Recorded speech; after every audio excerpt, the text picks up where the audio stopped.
Hi, friends, and welcome back. Tonight, I am taking you somewhere no travel agent can send you anymore. It is December of 1873, high in the Sierra Nevada mountains of California. And you are about to spend the night inside a wooden stagecoach with 8 strangers, 6 horses, and a snowstorm that has other plans for your schedule. People really did this. They folded themselves into a box smaller than a garden shed. They rolled into weather that could stop a locomotive. And somehow, some way, they slept. Tonight, you will too. If these journeys help you drift off, a like or a subscribe truly helps me keep making them. But only if you genuinely enjoy what I do here. And tell me in the comments where you are listening from and what time it is there right now. I love knowing this story is falling like snow over different corners of the world at the same moment. Now dim the lights, pull your blanket up. The train is slowing, and that long metal sigh you hear is the brakes letting go of their grip on the mountain. Our night begins in the last warm room you are going to see for a while. The waiting room at Truckee station smells like coal smoke, vet vool, and coffee that has been sitting on the stove since noon. You have your back to that stove right now. A big iron barrel of a thing with a belly full of orange light, and the heat of it soaks through your coat and into your spine like sunlight remembered from another season. You are not in a hurry to move. Nobody who has ever stood with their back to a stove in December is in a hurry to move. For 3 days, a train has done all your work for you. It carried you up out of Sacramento and into the mountains, through the long wooden snow sheds that cover the track like tunnels made of lumber. And it did all of this while you sat on a cushioned bench and watched the country change through glass. The railroad is 7 years old in these mountains, and it still feels like a magic trick. Mountains that killed wagon parties within living memory now slide past a window while you eat an apple. Behind the ticket counter, a telegraph key is clicking. You do not know Morse, but you know what the sound means. It means that this room is connected.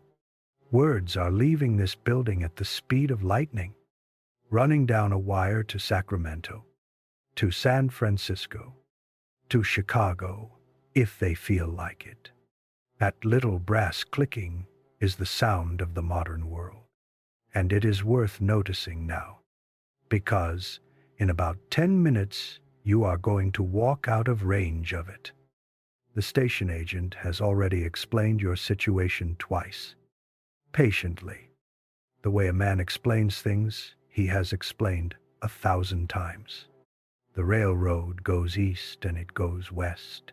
Your road goes north. There is a town up there in the high valley, 22 miles of mountain away, with a hotel and a post office and people expecting you, and the rails have never been within shouting distance of it. Or comes down from those hills on freight wagons. Mail and passengers go up on the stage. In summer, the trip takes 5 hours. He does not say how long it takes in December. And you notice that he does not say it. Through the window, you can see the street, and the street tells you what kind of country you have arrived in. The buildings stand up out of packed snow, the way fence posts stand up out of a field. Somebody has shoveled the boardwalks into canyons with white walls waist high. A pair of oxen is dragging a sledge of cordwood past the depot, and steam rolls off their backs like smoke off a roof. The light is going gray and gold at the same time, the way it does in the mountains an hour before dark. And small, dry flakes are wandering down out of the sky in no particular hurry. Snow that falls slowly. An old timer will tell you, is snow that is thinking about staying. Here is the thing you keep turning over while the stove warms your back. Your train ticket, the one spent and folded in your pocket, has numbers printed on it. A departure time exact to the minute, because the railroad runs on the clock and is proud of it. The stage ticket you are about to buy will have no such numbers. The stage leaves when the mail is loaded and the horses are hitched, and it arrives when the mountain lets it. You are stepping across a line tonight. On one side of that line, time belongs to machine. On the other side, it belongs to weather, and to horses, and to one man's judgment about both. A boy in a flour sack apron comes through selling coffee at a nickel a cup, and you buy one because it is hot, and because a nickel feels like nothing against the day ahead. It tastes like it has been boiled with the same grounds since the Grant administration. You drink every drop. Out on the platform, a voice calls something about the North Stage, and around the waiting room, 4 or 5 people begin to gather themselves the way travelers do, patting pockets, counting bags with their eyes. These are your people now, though none of you know it yet. You set the empty cup on the windowsill. You settle your hat. You take one more second of stove heat, storing it the way a man stores a good memory. And then you push open the door. The cold does not rush at you. It has better manners than that. It is simply there, everywhere, patient as arithmetic, and it starts counting. The stage office sits 200 yards up the street from the depot, and those 200 yards are your first honest introduction to the Sierra in December. The wind finds the seam at your left shoulder before you have gone 30 steps. It is a small flaw in a city coat, a line of stitching pulled just loose enough to let a needle of cold slide through. And the wind of this particular street locates it with no effort at all. The way water locates a crack in a roof, you hunch, which does nothing. You switch your bag to the other hand, which also does nothing but feels like a decision. Under your boots, the snow makes a sound you have never heard snow make before. It squeaks. Every step comes with a short, dry cry, like a thumb dragged over clean glass. And when you reach the stage office and stamp your feet on the porch boards, the man leaning in the doorway glances down at them and then up at the sky. Hear that squeak, he says. Snow only talks like that when the cold is coming down hard. Wet snow is quiet snow. Dry snow squeaks. And dry snow means the thermometer is headed someplace unfriendly. He says it the way other men remark on the price of oats. And then he holds the door for you, and you step into a small room with a counter, a stove half the size of the depot stove, a wall calendar from a harness company, and a clock. Remember that clock. It will matter in a minute. The ticket costs you $6. You hand it over and try not to let your face do anything, because $6 is 3 days of good wages for a working man. And for that money, the company promises to move you 22 miles. Nobody apologizes for the price. Up here, the price of everything is the price of getting it up the mountain. And a road that has to be broken open with shovels and ox teams after every storm is an expensive road to own. Your bag goes on the scale. 15 pounds travels free. The agent tells you, and every pound past 15 rides for a fee. Same as freight. While he works the beam weights, you look through the open back door into the yard, and you see the real reason this line exists. And it is stacked on a handcart in canvas sacks with brass padlocks and the words Overland Mail stenciled on the side. The mail loads first. It loads before your bag, before anybody's bag. And it gets the dry spot in the front boot under the driver's feet. The company holds a government contract to move those sacks. And that contract pays the oats and the wages and the blacksmith. Passengers are extra. A man in this office will be polite to you all day long. But if it ever comes down to a choice between your comfort and those canvas sacks, you already know how that vote goes. And there is something almost restful about knowing exactly where you stand. While your ticket dries its ink, the door opens behind you, and a stout man in a checked overcoat comes in stamping, with a sample case in each hand and the confident weather of a fellow who sells things for a living. He sets down the cases, digs into his vest, and comes up with a silver pocket watch on a chain. He snaps it open, looks at it, looks up at the clock on the office wall, and frowns. Your clock is 8 minutes fast, he tells the agent. Or your watch is 8 minutes slow, the agent says, without any heat in it. The drummer looks at his watch. The agent does not look at his clock. Neither man moves to change anything.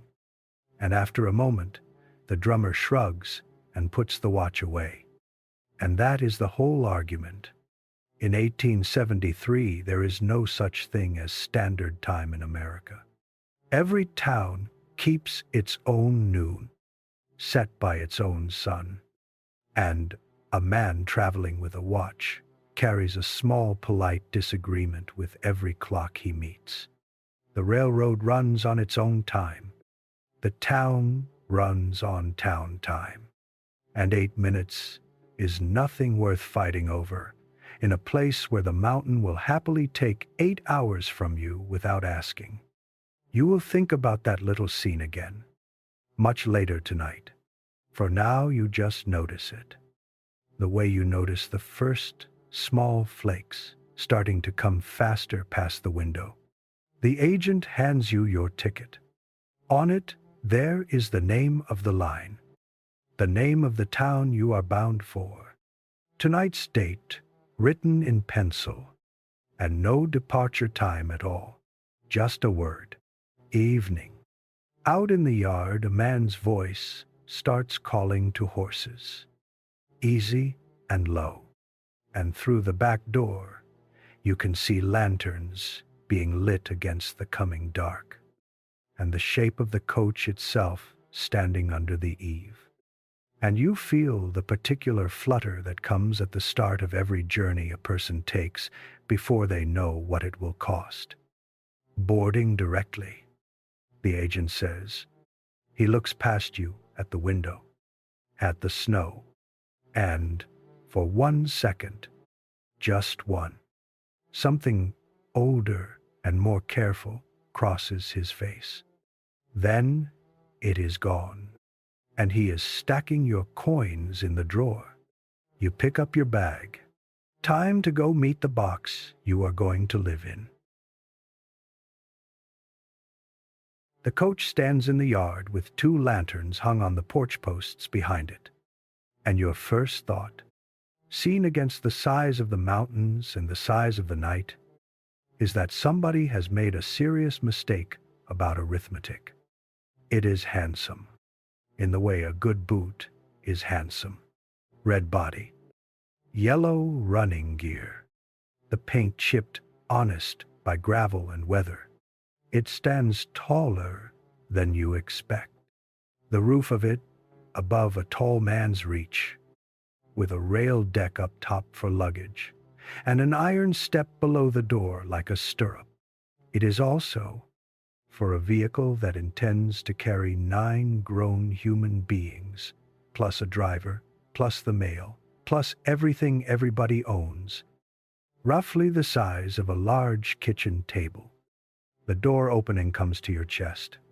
You watch the drummer go in ahead of you, and it is an education. He removes his hat, folds himself at the waist like a man bowing to a duchess, turns sideways, leads with one leg, and vanishes. From inside comes a creak of leather, a thump, a muffled word you pretend not to hear. Then it is your turn, and you learn the coach with your body. Duck, twist. The doorframe brushes your shoulders on both sides at once. One knee finds a bench. Your hand finds a leather strap hanging from the ceiling, and you drop into a seat with the ceiling 4 inches above your hat and the whole box swaying gently under you like a rowboat taking on a passenger. Inside, there are 3 benches. One faces forward, one faces back, and one runs across the middle of the space with no backrest at all. Just a wide leather band strung behind it at shoulder height for whoever draws that seat to lean against. 9 places, 3 to a bench, each place about 15 inches wide. You have seen bigger seats on a church pew, and church only lasts an hour. You take the rear bench, facing forward, and immediately discover the geometry of the thing. The knees of the man on the middle bench and your own knees cannot both own the same country. They have to interlace. His, yours, his, like the teeth of 2 combs pushed together. Strangers 10 minutes ago. And already you are dividing space with a man's legs, the way you would with a brother on a small bed. And the smell? You notice it the way you notice walking into any room where people have lived? Leather first, old and oiled and cracked, then wet wool, which is the smell of everyone's coat, including yours. Then pipe smoke gone stale in the upholstery. Lamp oil, a ghost of horse, a ghost of mud, and under all of it, the sweetish dust of the road itself, ground into every seam of the cushions by 10 years of passengers. It is the smell of everybody who ever sat here before you. By morning, you will be part of it, and you will never smell it again as clearly as you do right now. The others come aboard one at a time, and the coach counts them. That is what the creaking is. Every person on the iron step makes the whole body dip and groan on its underpinnings.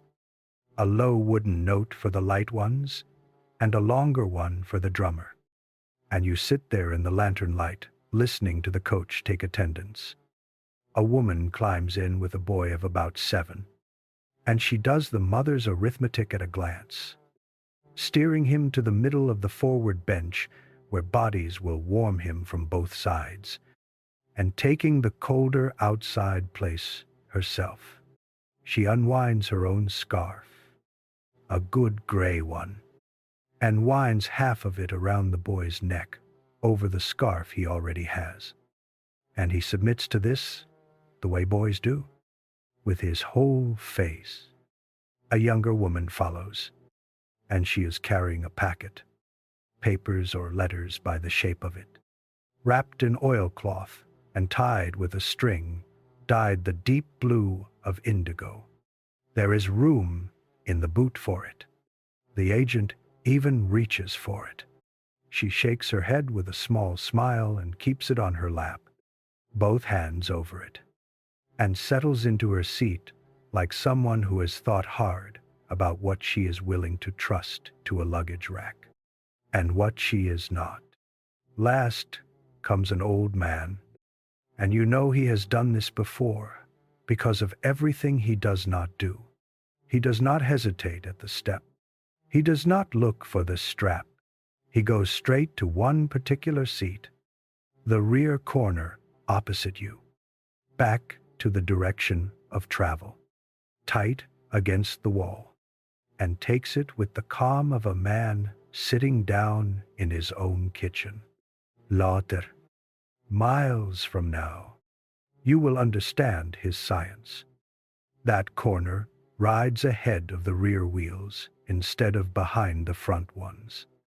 Where the pitching is gentlest, that window has the newest curtain, oiled leather without a crack in it.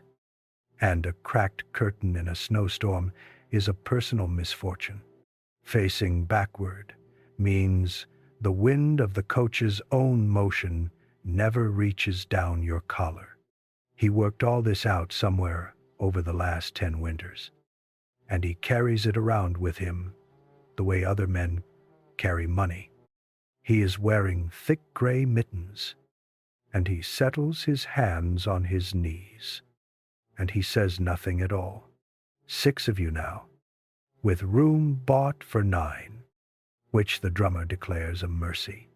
He says a full coach in summer is a cook pot, and a full coach in winter is at least a warm cook pot. And a man cannot have everything. Nobody laughs out loud, but the whole box loosens a little, the way a room does when somebody is willing to be the talker so the rest can be quiet. Outside you hear boots crossing the yard. Unhurried, a voice starts speaking to the horses, too low to make out words.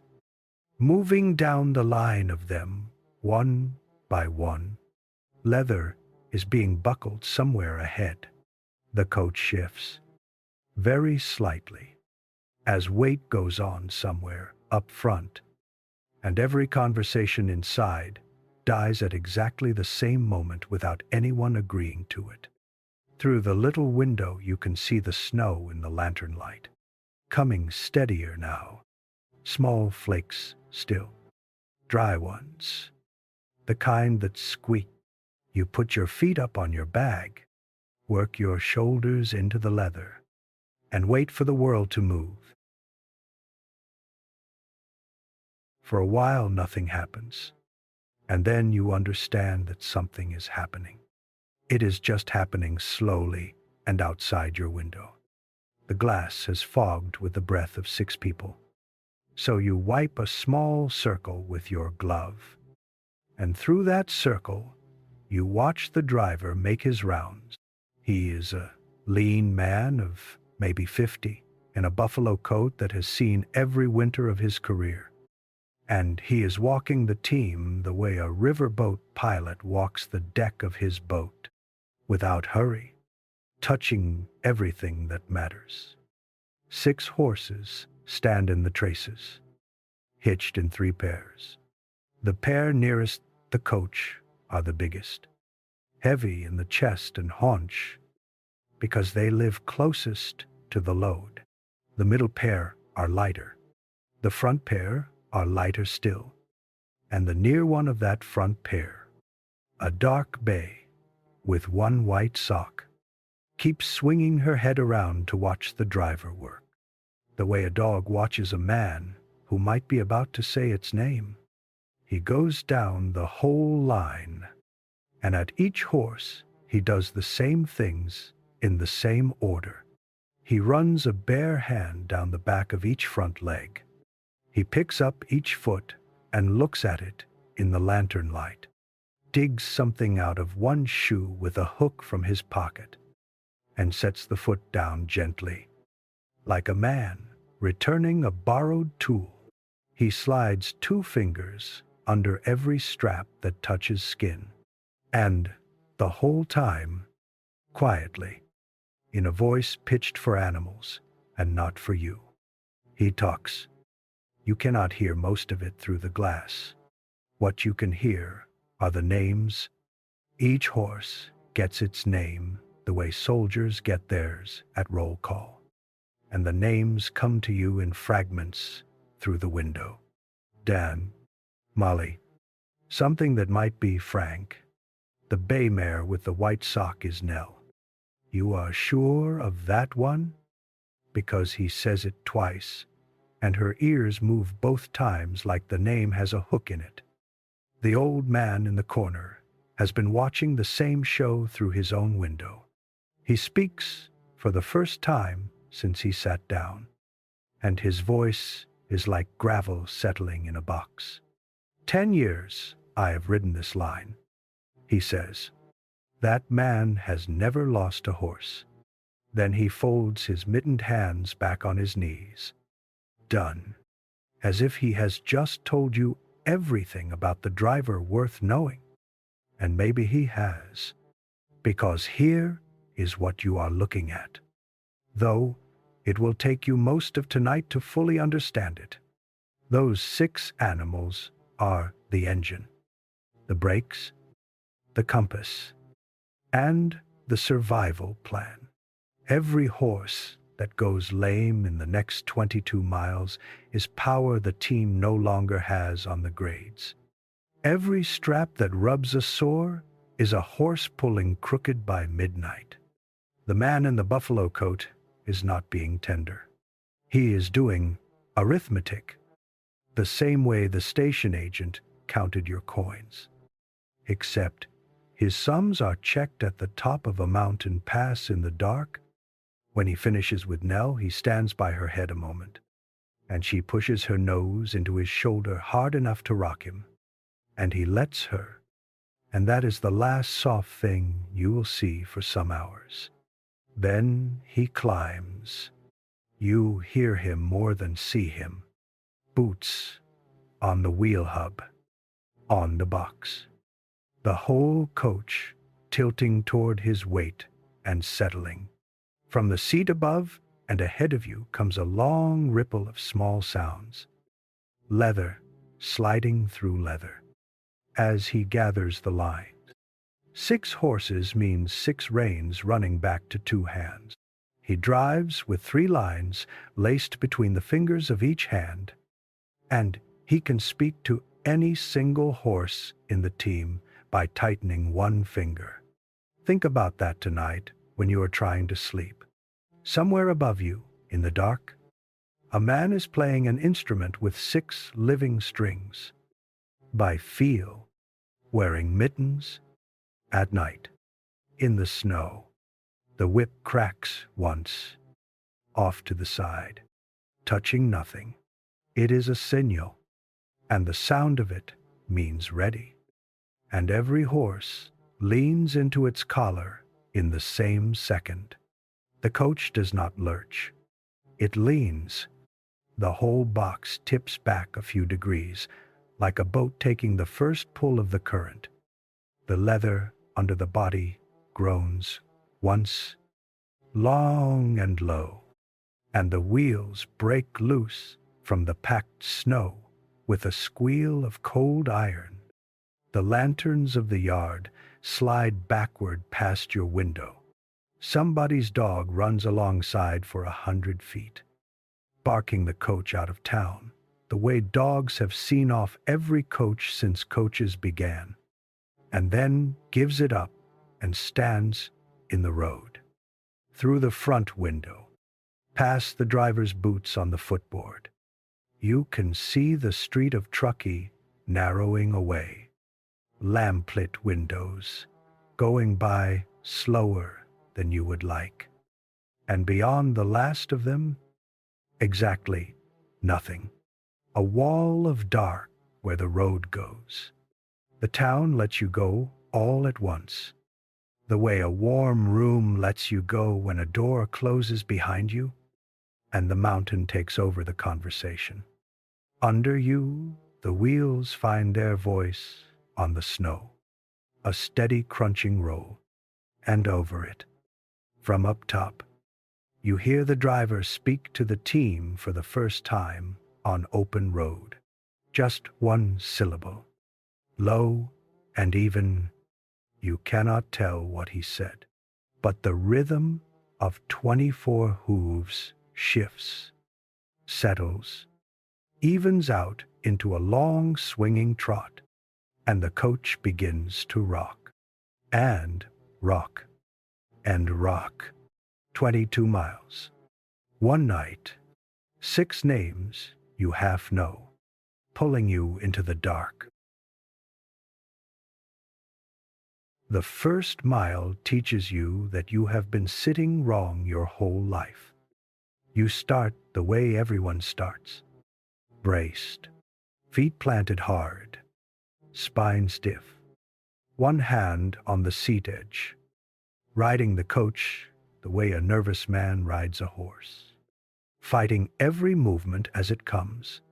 The road out of Truckee runs through cut timber, all roots and rocks under the snow, and every one of them arrives up through the wheels and into your body like a knock at a door. 10 minutes of that and your neck aches, your jaw aches, and you have accomplished exactly nothing, because the coach was going to move, whether you gave permission or not. It is the old man who fixes you, without meaning to and without a word. You watch him across the dark of the box, in the little light that comes off the side lamps, and he is doing something you cannot name at first. His head is tipped back into the corner he chose so carefully. His hands ride loose on his knees, and his whole body is moving, all the time. A slow, easy roll from the hips, exactly the size and speed of the coach's own roll. He is not resisting the motion, and he is not ignoring it. He is agreeing with it. So you try it. You unlock your knees. You let your spine go soft and put your shoulder blades against the leather, and you give your weight to the coach the way you would give it to a hammock. And the whole night changes shape, because here is the secret of this vehicle, and you learn it through your back before anyone explains it to your head. There are no steel springs under you. A wagon rides on springs, and springs push back. And that is why a wagon beats its passengers like a rug. This coach rides on something else, the whole body of it. The box you are sitting in hangs suspended on 2 enormous straps of leather, each one thick as a man's hand, many layers of bullhide sewn and riveted together, running fore and aft under the body like the ropes of a swing. The wheels take the road, the straps take the wheels, and the body swims above all of it, pitching and rolling in long, soft arcs, a boat on dry land. The men who build these coaches back in New Hampshire have a saying about that motion, and drivers repeat it out here with a straight face. The coach does not carry you over the road, it sails you over it. Mark Twain rode one of these across the whole West a dozen years ago and called it a cradle on wheels. And right now, tonight, with your body finally unlocked, you concede the point. The bumps are still there. They arrive as swells now instead of blows. Long rises and falls with a little sway at the top of each one. And your body, which has known what to do with that rhythm since before you were born, begins very quietly to stand down. The sounds sort themselves out too, now that you are not clenched against them. The coach has a voice, and once you stop hearing it as noise, you start hearing it as weather, the deep, slow creak of the leather straps under the body. That is the keel. That is the sound of being held. The lighter chatter of the doors and window frames. That is just talk. Up front the hooves lay down their pattern, 24 of them, never quite together. A roll of soft drumming on the snow with one horse. You think it is Nell? Ticking slightly ahead of the beat, like an impatient clock. And underneath everything, the wheels, crunching out their long white mile after mile. The road swings north and begins to climb along the river, and the coach settles into the grade. And the box grows quiet, with the particular quietness of people giving up on the day. The boy goes first. He has been fighting it since town, sitting up soldier, straight between his mother and the drummer, because 7-year-old pride is a serious force. But the coach is patient. His head starts to nod with the swells. Catches, nods again. His mother does not grab him or make a fuss. She simply leans half an inch, so that when the next long roll of the coach tips him over, there is a shoulder exactly where his cheek was always going to land. He is asleep before his hat slides down over his eyes. She takes the hat off with 2 fingers and holds it in her lap. And over his head, her eyes go to the black window. And whatever she is thinking about the road ahead, she keeps it. Across from you, the drummer works his watch out of his vest by lantern light, tips the face toward the little side lamp, and studies it. 3rd time since town. He puts it away without announcing anything. There is nothing to announce. The coach will get there when it gets there.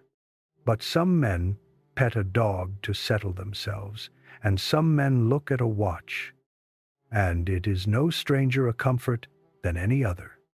The young woman with the oilcloth packet has worked out her own arrangement.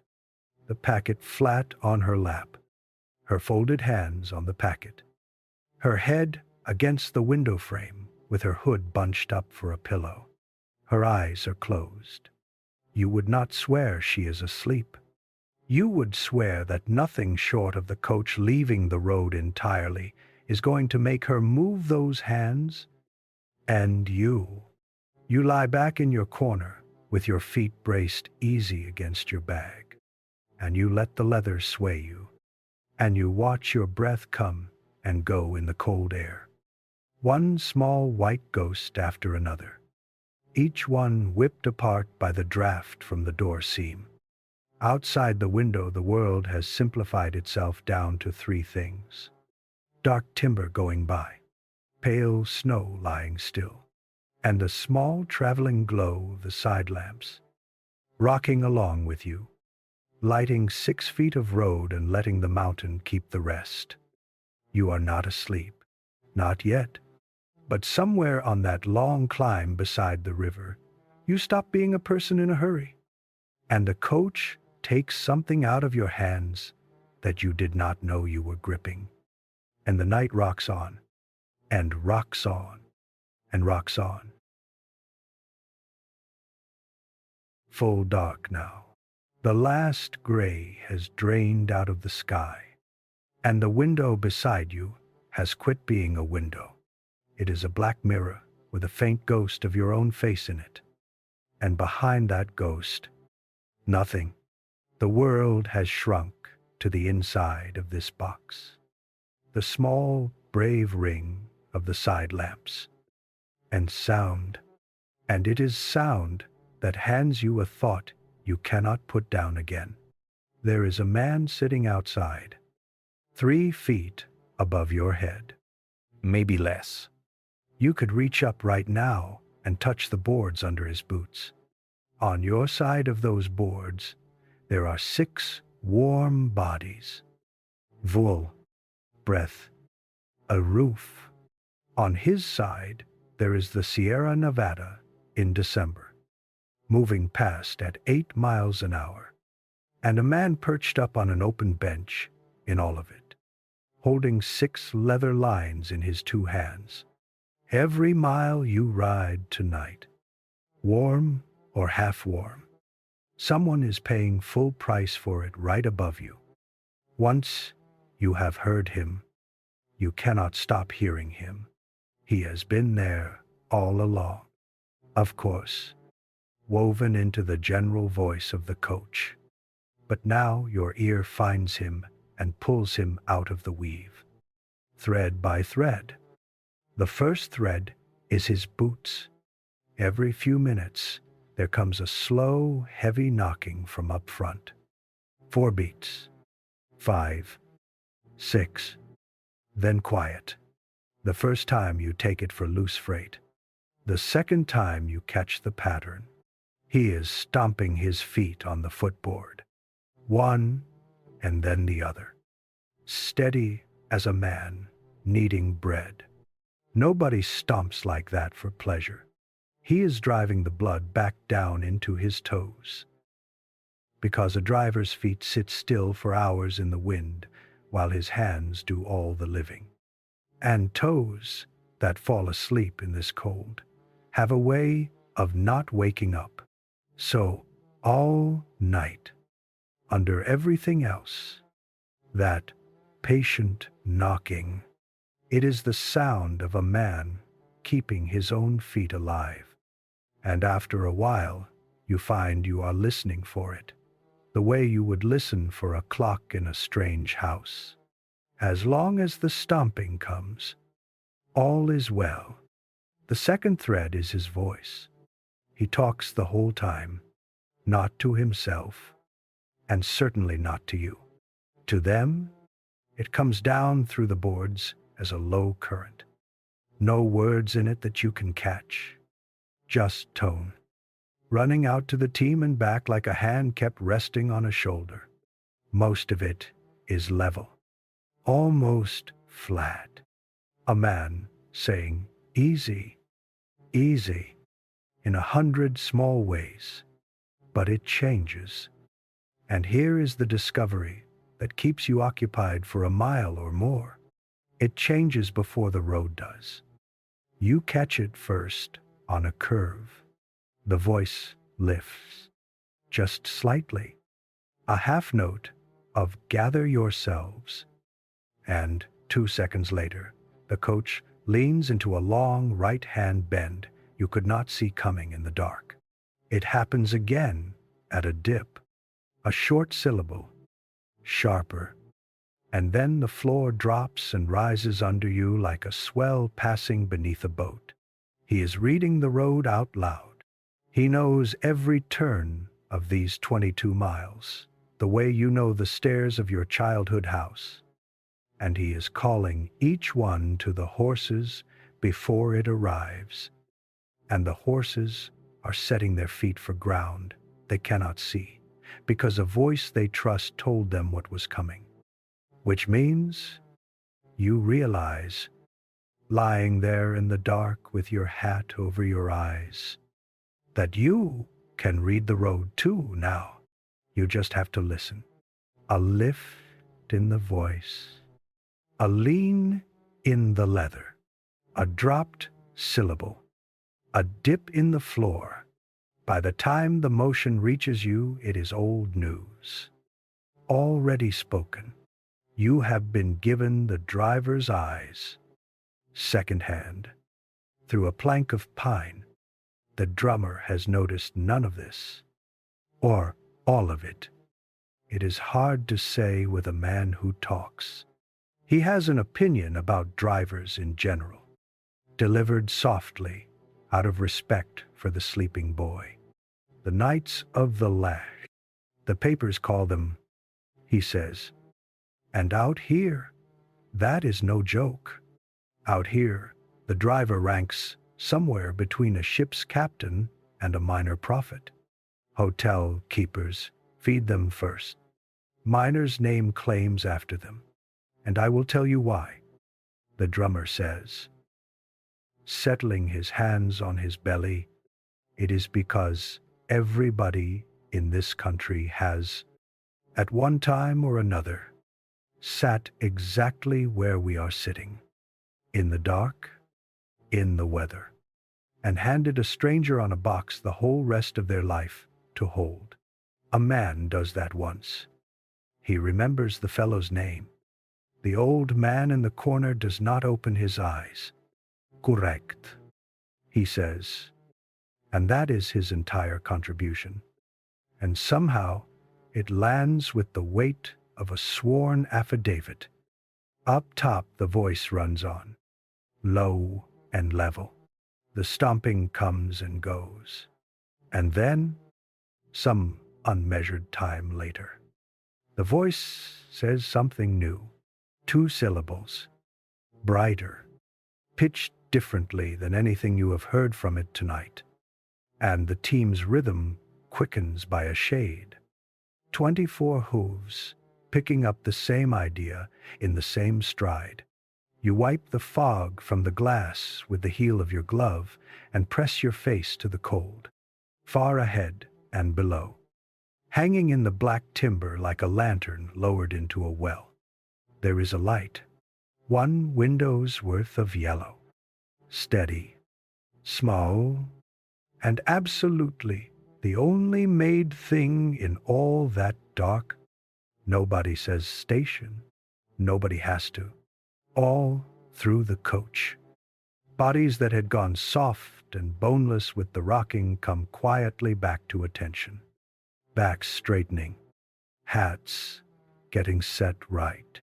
The whole box sitting up the way a congregation sits up when the sermon turns for home.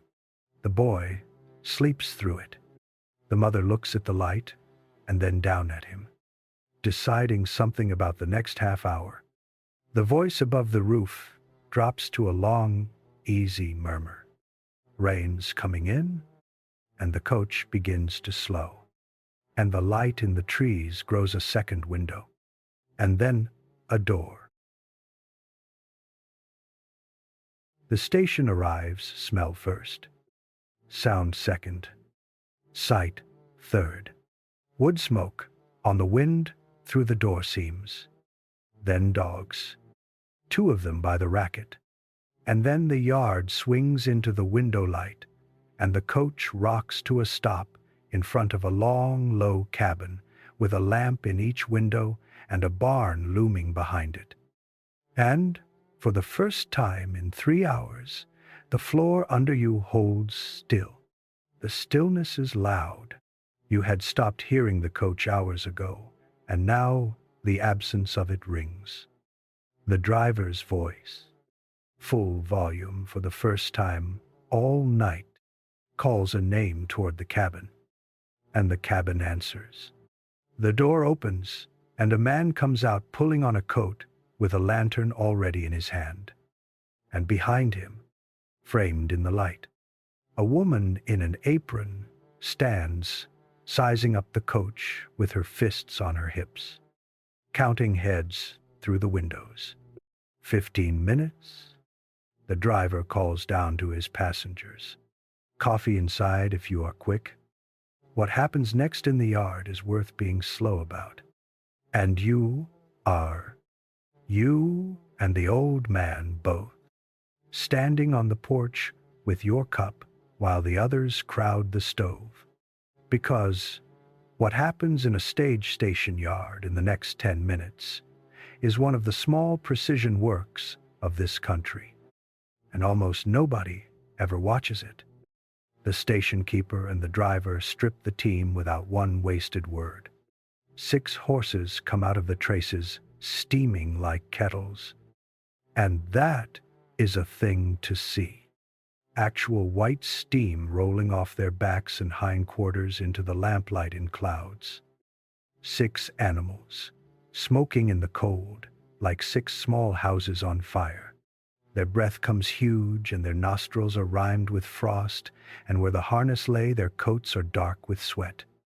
And the cold is already turning that sweat to trouble, which is why the keeper throws a blanket over each one the second it is free, and leads them off 2 at a time, talking to them in the same low current the driver uses, the trade dialect of men who live with horses. And from the barn, before the old team is even clear of the yard, come the new 6.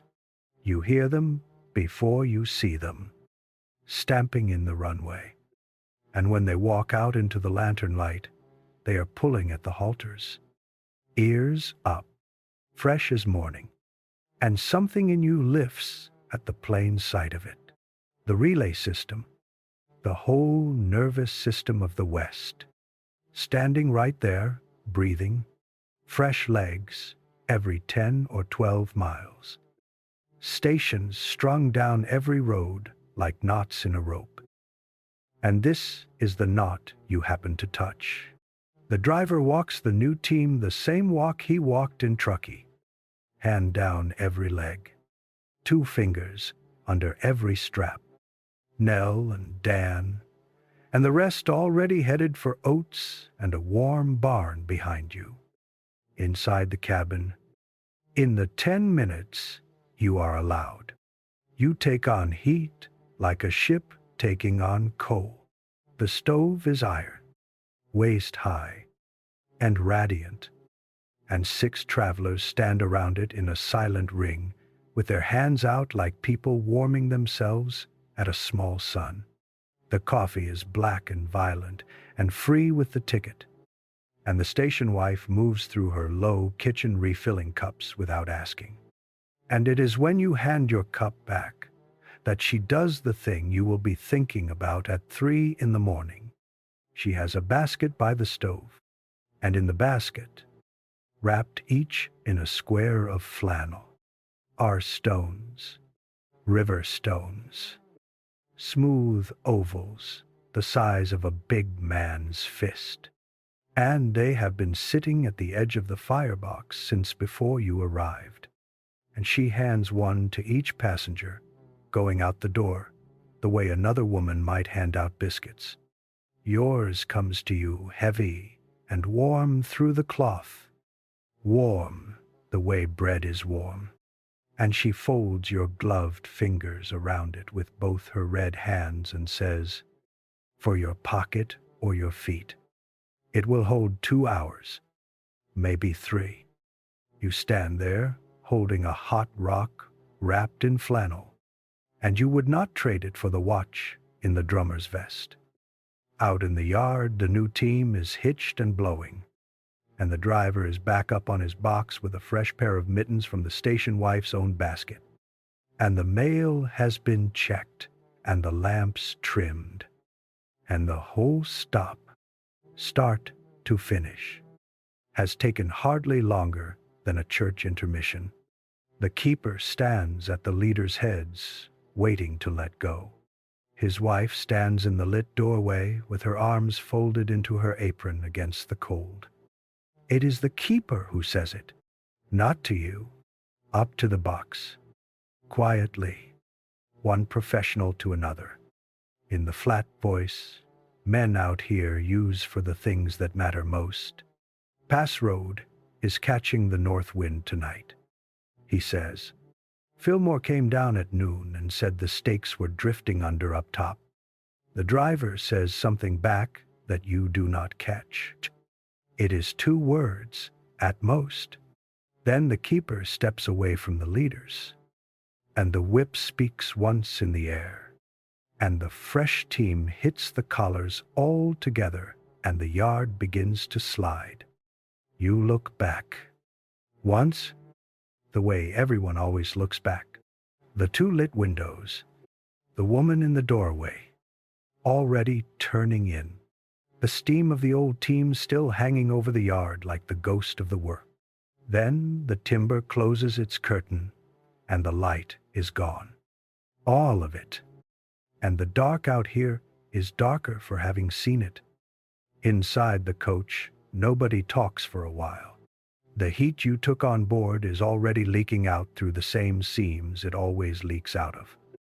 And every passenger is privately doing the same arithmetic. Holding it, hoarding it, feeling it go. But in your pocket, riding against your ribs, the stone. It is a small thing to build a night on. It is also, right now, the exact center of everything you own. 2 hours, maybe 3, you settle back into the leather, and the coach finds its long rhythm again. and somewhere up ahead in the dark, the road begins, very gently, to climb. Somewhere in the first mile past the station, the snow changes its voice, and you are the only one who seems to hear it happen. All evening, the runners of sound under the coach have been dry and bright. That squeaking crunch the man on the porch taught you to read. Cold snow, talking about colder weather. Now, gradually, the squeak goes out of it. The wheels begin to run quieter, then quieter still, until the coach is rolling on a sound like a held breath. The hooves lose their crisp knock and go soft. 24 drum beats wrapped in cloth. New snow is coming down on top of the old, and it is coming down heavier and wetter and faster. And it is swallowing sound the way deep water does. You learned this 6 hours ago without knowing you were learning it. Loud snow is safe snow. It is the quiet that means business. The drummer has his watch out again, tipped to catch the little lamp. He studies it, and this time he says it out loud, softly, to the coach in general. 20 minutes behind the card. He says, "We left the station 20 minutes behind." Nobody answers him, and here is the thing you could not know yet. That is the last time all night that a number will mean anything. 20 minutes behind. Behind what? The card in his pocket was printed in an office in a town at the bottom of the mountain. In the summer, by a clerk with a stove at his back. The mountain has never seen the card, but the drummer needed to say it, the way some men need to say anything at all. And the coach absorbs it kindly and rocks on. It is the mother who asks the real question. She does it quietly, over the head of her sleeping boy, and she aims it at the old man in the corner. Having worked out, same as you have, which passenger in this box carries the answers. Why did we leave that station? She says, there was a stove, there were beds, or floor enough for beds. Why go on into this?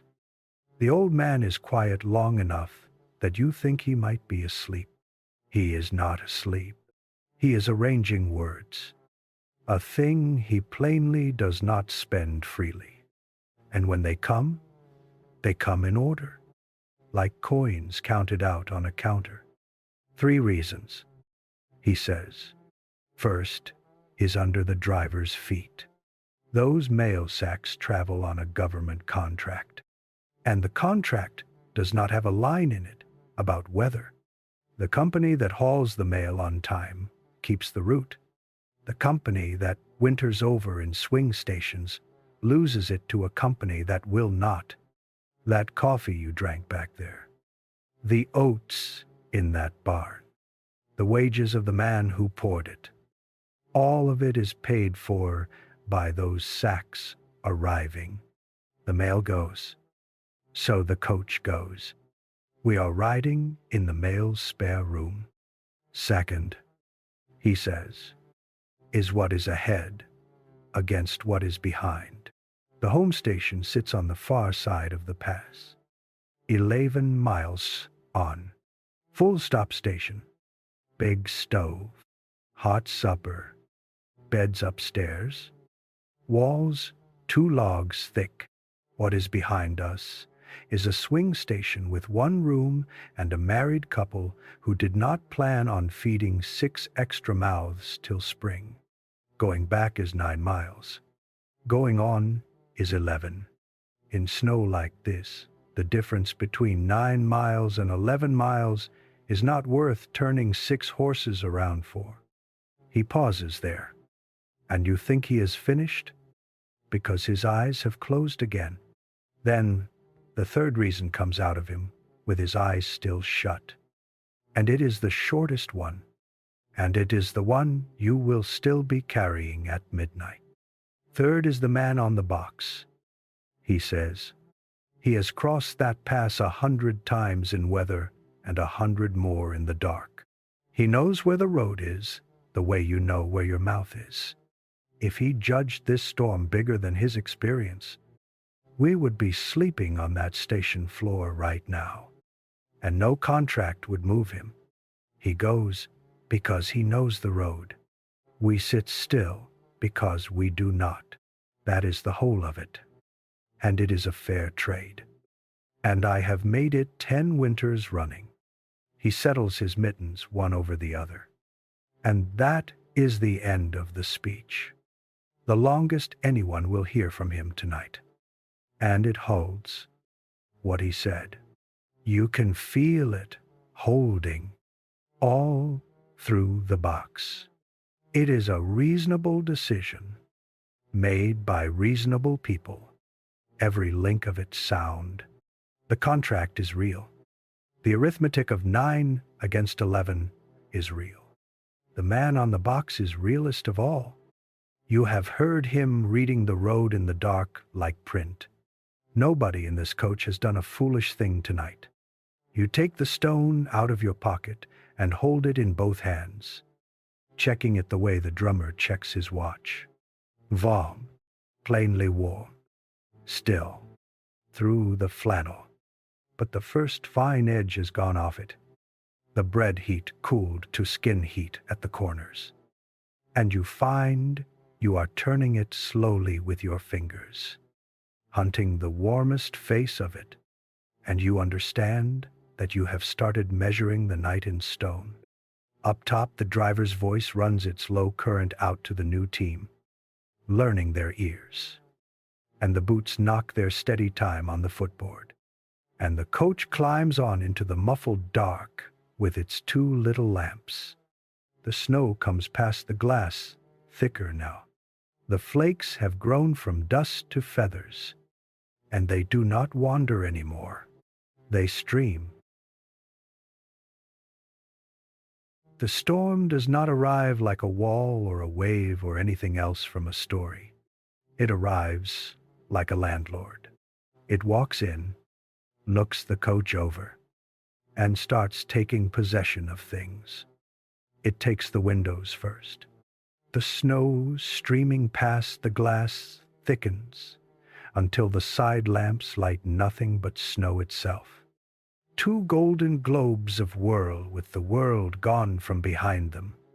And then the wet flakes begin to stick and build on the panes. And the driver's voice comes down pitch to carry. Curtains, he calls, and hands all through the coach reach for the buckles. The oiled leather flaps come down over the glass. Yours stiff with cold until you muscle it. And the straps cinch through their iron rings. And just like that, the coach gives up the last of its windows.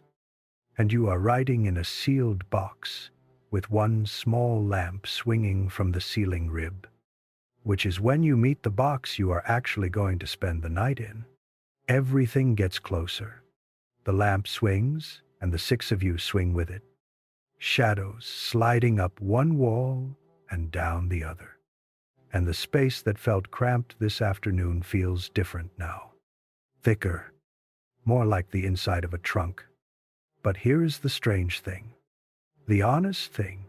It feels safer too. The coach used to have windows into the dark. Now it has walls against it. The storm takes the quiet next. Voices drop all through the box.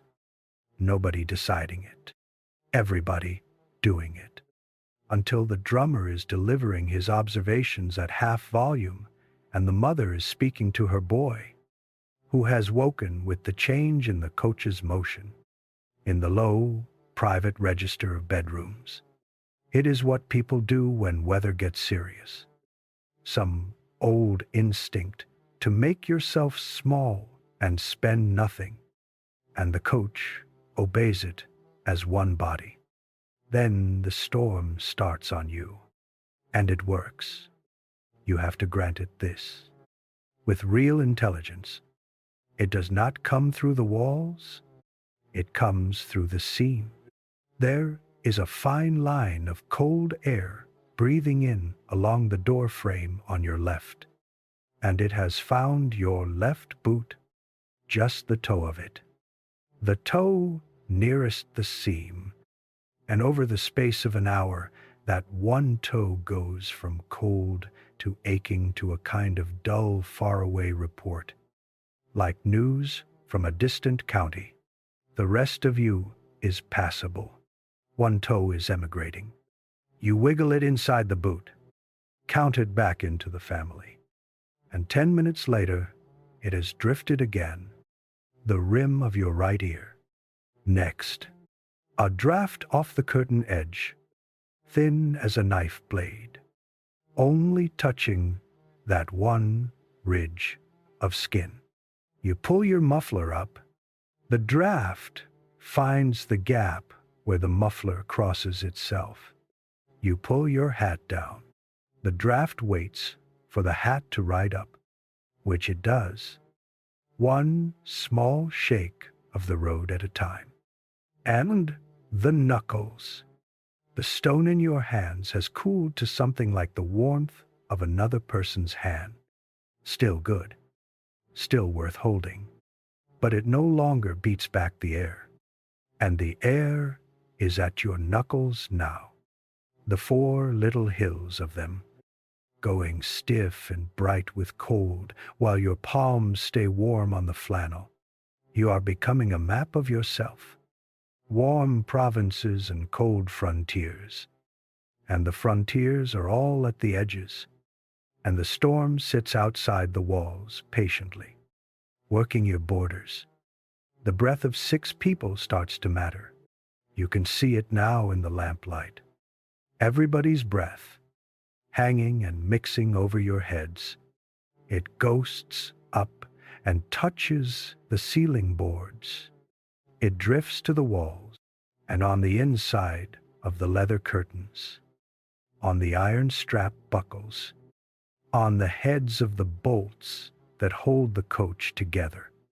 It begins very quietly to freeze, a fine white fur of frost, growing on every cold piece of metal in the box. The 6 of you papering your own walls with your own winter. The boy watches it happen with great scientific interest. He scratches a line in the furred bolt head nearest him with one fingernail, examines the shaving, and files the fact away in whatever drawer boys keep such things. His mother unwinds the gray scarf from her own neck, the good one, and wraps it turn after turn over the scarf he already wears, and pins the end under his collar. He is asleep again before she finishes. She sits with her own collar open a hand's width and does not close it, having given the closing of it away. Nobody has said the word storm. It is a curious fact, and you notice it. The drummer has talked about supper at the home station. The mother has talked to the boy. The old man has said nothing, and the word itself has gone around the coach untouched, the way a name goes unsaid in a sick room. Up top, the changes come to you through the floor. Through the reins of sound, you have learned to hold. The driver's voice runs steadier now, closer in to the team. Fewer silences in it. The stomping of his boots comes more often, and the rhythm of the 24 hooves, that long swinging trot you have ridden all night, has shortened. You feel it before you name it. Shorter strides, more of them, a team walking up into something, leaning on the collars, hauling the coach through snow that is no longer under the wheels but around them. The coach slows the way honest things slow.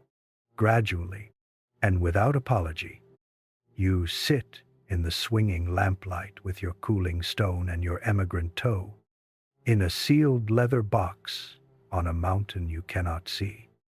And around you, 5 other people sit in their own small territories of warm and cold. And the snow comes at the walls in long, soft rushes now. Shish, and shh, and shh, like something enormous brushing past the coach in the dark, on its way to somewhere, in no hurry at all, with all night to get there. Somewhere in the slow hours after the curtains came down, the coach turns into a schoolhouse, and the lesson is clothes. Nobody announces it. There is no lecture. What happens is that 6 people begin, each in their own corner, to adjust themselves against the cold. And if you pay attention, and tonight you have nothing but attention, you can read a whole education in the way their hands move. Start with the old man, because he is the graduate. Watch what he does. When the coach halts a moment on a grade to breathe the team, he leans down and loosens his bootlaces. Both boots, 3 eyelets worth. Then he sits back up and folds his hands as before. It looks like madness, opening anything in this cold, and it is the opposite of madness. A tight boot pinches the blood thin, and blood is the only stove a foot has. Give the foot room, and the foot heats itself. Cramp it, and it starves in its own leather. He learned that somewhere over 10 winters, and it cost him something to learn. And there it is, given away free to anyone. In this coach, with the sense to watch his hands, you loosen your own laces. It takes 5 minutes for the news to reach your emigrant toe, and then the toe comes home, sullen and tingling, and stays. The drummer teaches the second lesson without meaning to, by way of complaint. He is wearing city gloves, kid leather, thin and handsome, the gloves of a man who shakes hands for a living, and his fingers have gone stiff enough that he keeps sitting on them. And finally, the old man says the only thing he will say this hour. Mittens beat gloves, he says.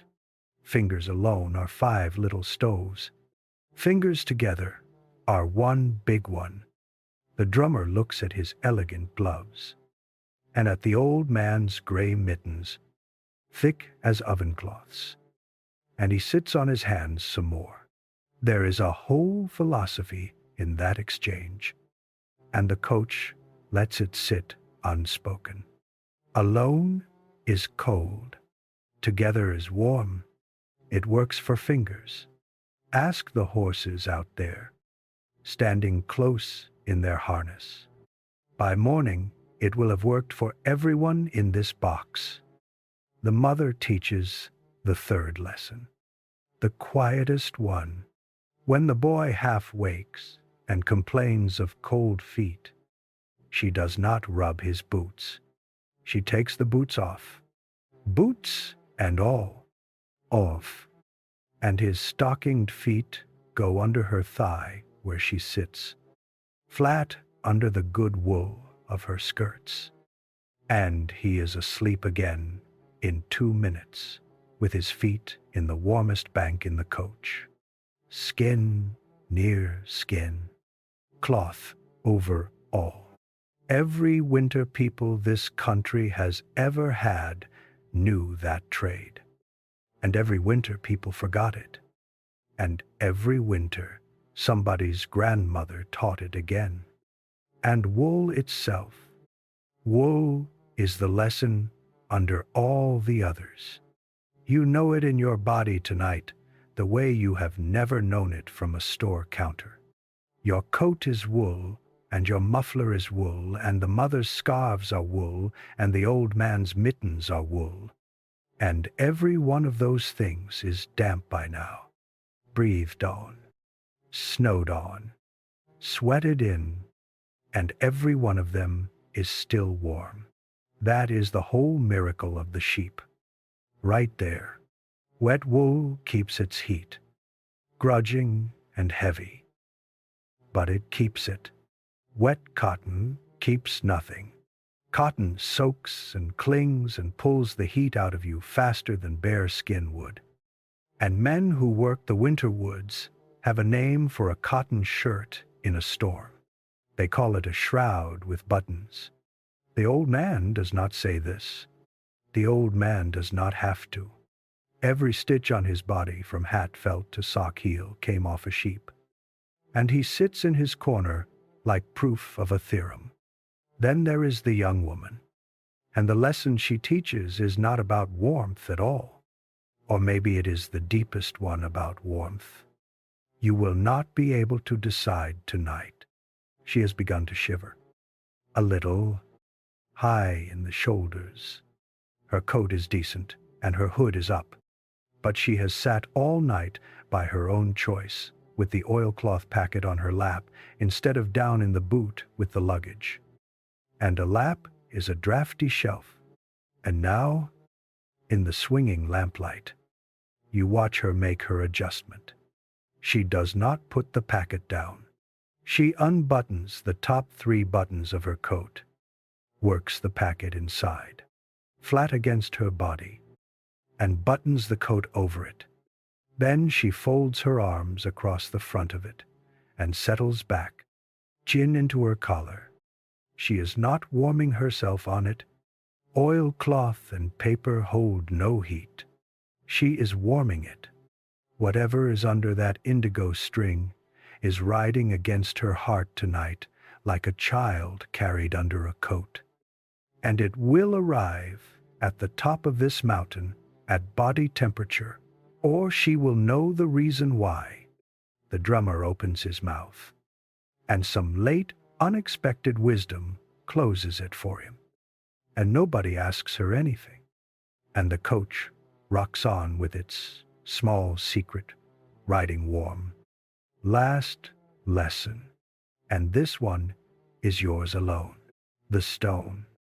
It is past its 2nd hour now, and it has spent its bread heat and its skin heat both, and what is left is the faintest ember of warmth deep in the middle of it. More memory than fire. The station wife said 2 hours, maybe 3, and she knew her stones. And here is what you notice. Sitting there with 50 degrees of your body's own arithmetic to think about. You have not put it down. It has stopped paying its way as a heater. Nearly. And your thumb has gone on rubbing the flannel of it anyway. Slow circles. The way a thumb rubs a coin, or a rosary bead, or the worn place on an old armrest. Somewhere in the last hours, it quietly changed jobs. It was a stove. It is becoming a companion. You are learning what everyone in this coach already knows, each of them holding their own version of it. A watch, a packet, a scarf, a sleeping boy, in cold enough weather, warm enough, dark. A person will hold on to something, and the something matters less than the holding. The wind leans on the coach in a long push, and the lamp swings, and 6 shadows lean all together and straighten. You know something has changed up top before you can say what it is. And what it is, when you finally name it, is silence. The driver has stopped talking. All night his voice has run down through the boards like water under ice. that low current of syllables flowing out to the team, reading the road to them. Curve and dip and grade. You had stopped hearing it hours ago the way you stop hearing your own heart. Now it is gone, and its absence is enormous. The boots still knock their slow time on the footboard. The lines still whisper through their guides. But the voice has pulled in, and the coach is moving through the dark on held breath. When it does come, it comes different, short, one word or two, spaced far apart. Steady, go, a silence. Easy now, a longer silence. He is not reading the road out loud anymore, and there is only one honest reason why. He cannot see it either. The coach itself tells you the rest. Through the leather, through your spine, in the language you have been learning all night without knowing you were enrolled. The motion has changed. That long, confident swing is gone, and in its place is something slower and more careful. A coach walking with its hands out. It drifts a few degrees left, checks, comes back, eases right, feels something under the wheels it does not like, straightens. Up front, you can hear the team's rhythm wandering. 24 hooves, no longer laying down one pattern but several. Horses feeling for the packed floor of the road under 2 feet of new snow, finding its edges by losing them. The old man's eyes have been closed for an hour. They open now. He does not move otherwise. He lies in his corner with his eyes open, listening the way you are listening. And you understand that the two of you are reading the same page. The stakes are gone, he says quietly, to the roof of the coach, to nobody. They stake this road every fall. See their poles, man high, every 100 feet on the bad stretches. Fillmore said, this noon they were drifting under. He was right. The mother's arm has gone around her sleeping boy. No fuss, just gathered him in. So, how does he hold the road? The drummer says. And for the first time all night, there is nothing salesman in his voice at all. The old man is a while answering, and when he does, he sounds like a man counting his own money. Slow and sure of every coin. 3 ways, he says. First is the timber. They cut this road through standing forest, and the forest remembers. The trees make 2 walls, and the road is the hallway between them. And even snowed blind, a man can feel a hallway. The wind changes in it. Sound changes in it. He has run this hallway 100 times, and his ears know its shape. Second is the grade. A road is the laziest line across a mountain. It climbs where climbing is cheapest, and he has every rise and fall of these miles in his body, like a song he can hum without thinking. If the pitch under the wheels stops matching the song in his bones, he is off the road, and he will know it in 3 strides.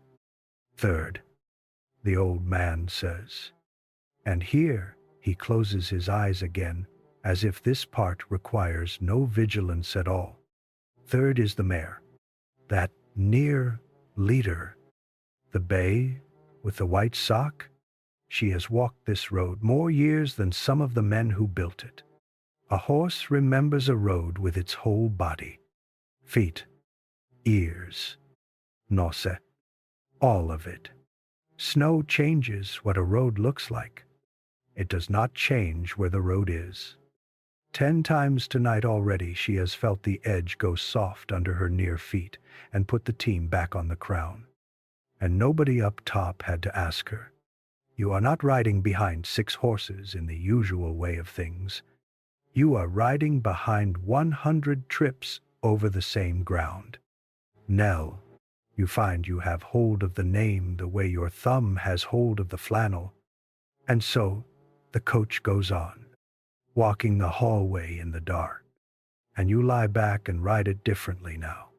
Because everything has become audible. The creak of the leather has plot in it. Every drift and check of the motion is a sentence.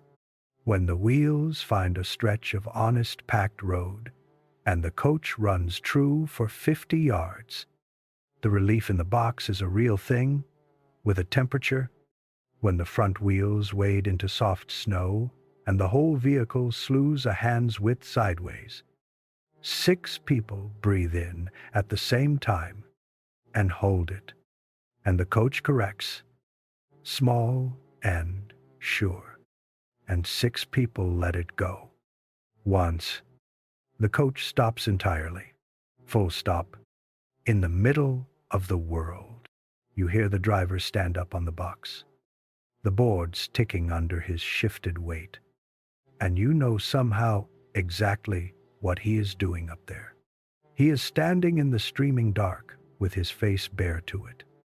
Listening to his hallway, feeling which cheek the wind cuts, asking the mountain to say something in a language he knows. The whole coach sits still for him. Even the drummer's breathing goes quiet. 30 seconds. A minute. Then the seat creaks, and the low voice says 2 words to the team. Gone, almost, before you catch them. And the collars take up the weight, and the coach walks on. And 6 people who did not know they were praying stop. The lamps swing. The snow comes at the leather curtains in those long soft rushes. S-H. And patient beyond anything alive. You are miles up a mountain, inside a wooden box, on a road that no longer exists to the eye, moving at the pace of a man's memory and a mare's feet. And the strange thing, the thing you could not have guessed this afternoon in the warm depot with the telegraph clicking, is that you are not exactly afraid. You are somewhere adjacent to afraid. Some narrow country next door to it, where everything is very slow and very clear.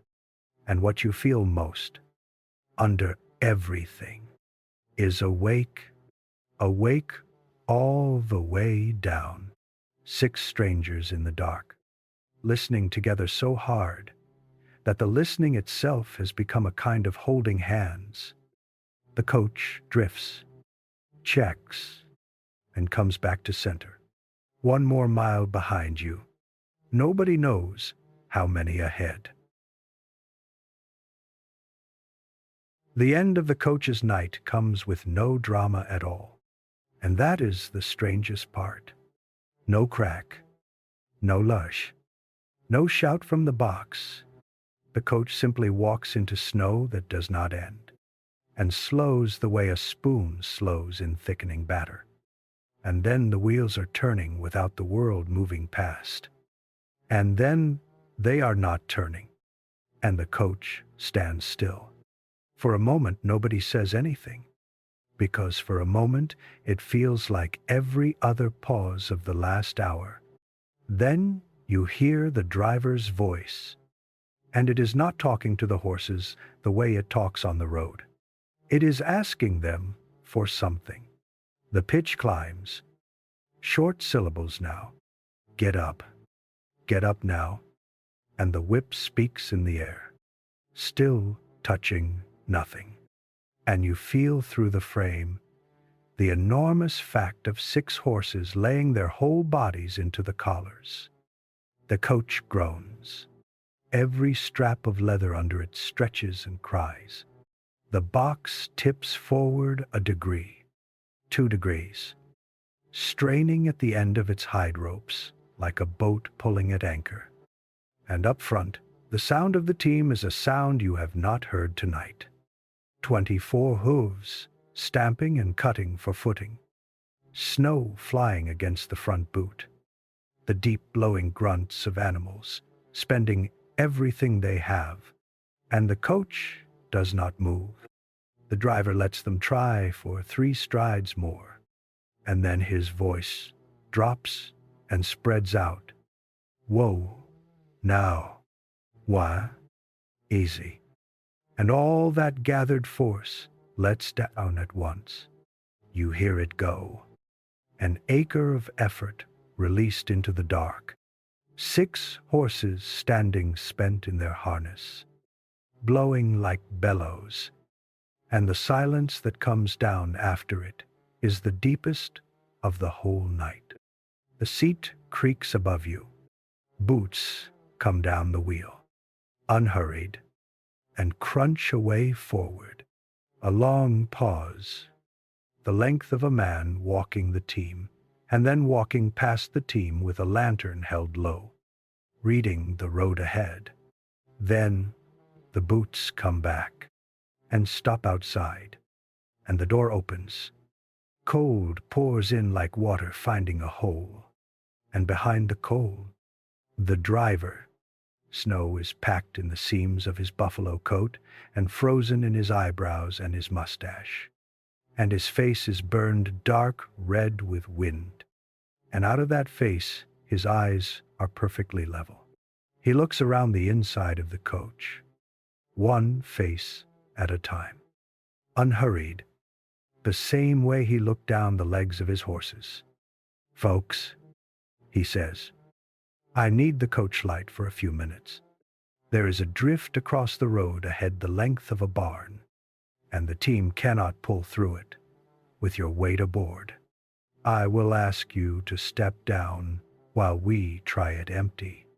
Stay close on the downwind side, and stamp your feet while you stand. That is all. He steps back and holds the door like a man holding a gate. Getting out of a stagecoach in a blizzard is a thing your body remembers forever after. You go down the iron step into snow past your knees, and the wind takes you the moment you clear the shelter of the coach body.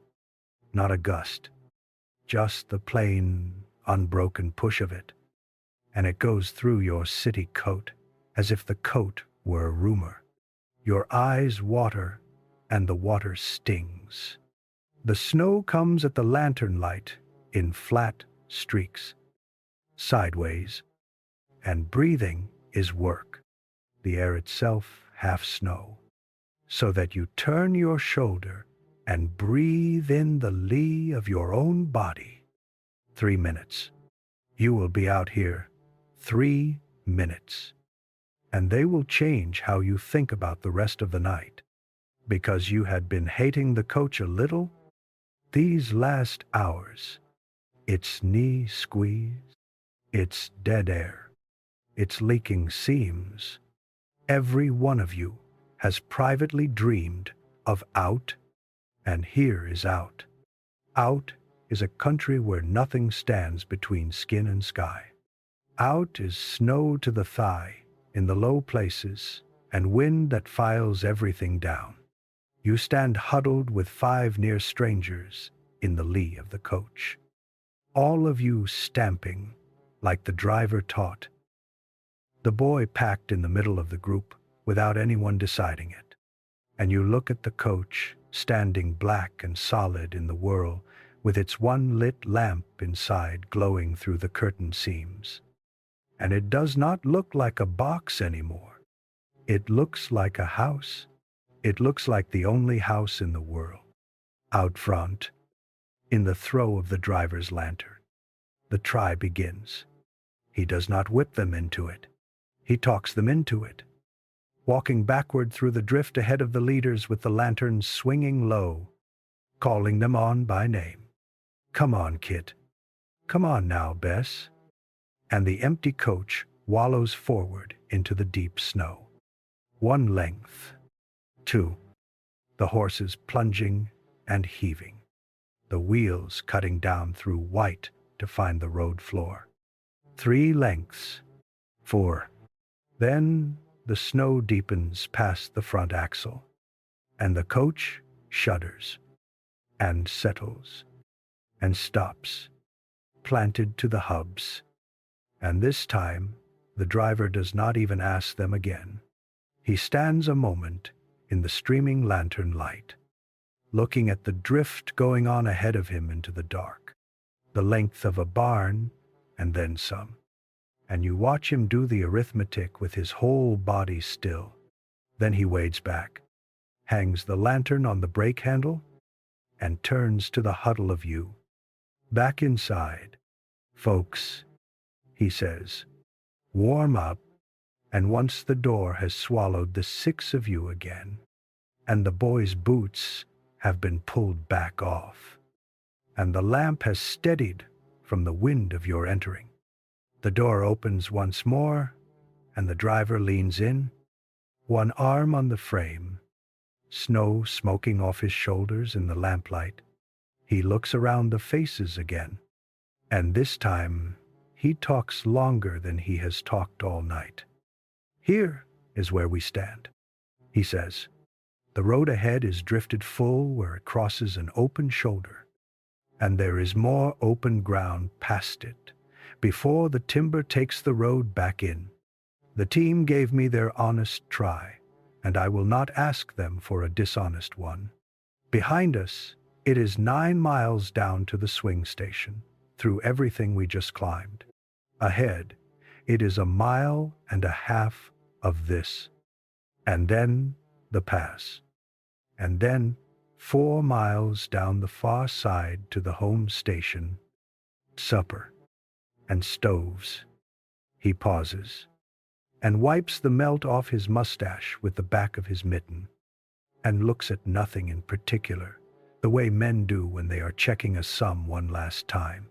So, there are 3 ways this night can go, he says, and I have already picked one. He comes all the way in to say it. That is the detail you will remember. He steps up into the coach, pulls the door shut behind him to save the heat, and sits down on the middle bench among his passengers with his elbows on his knees.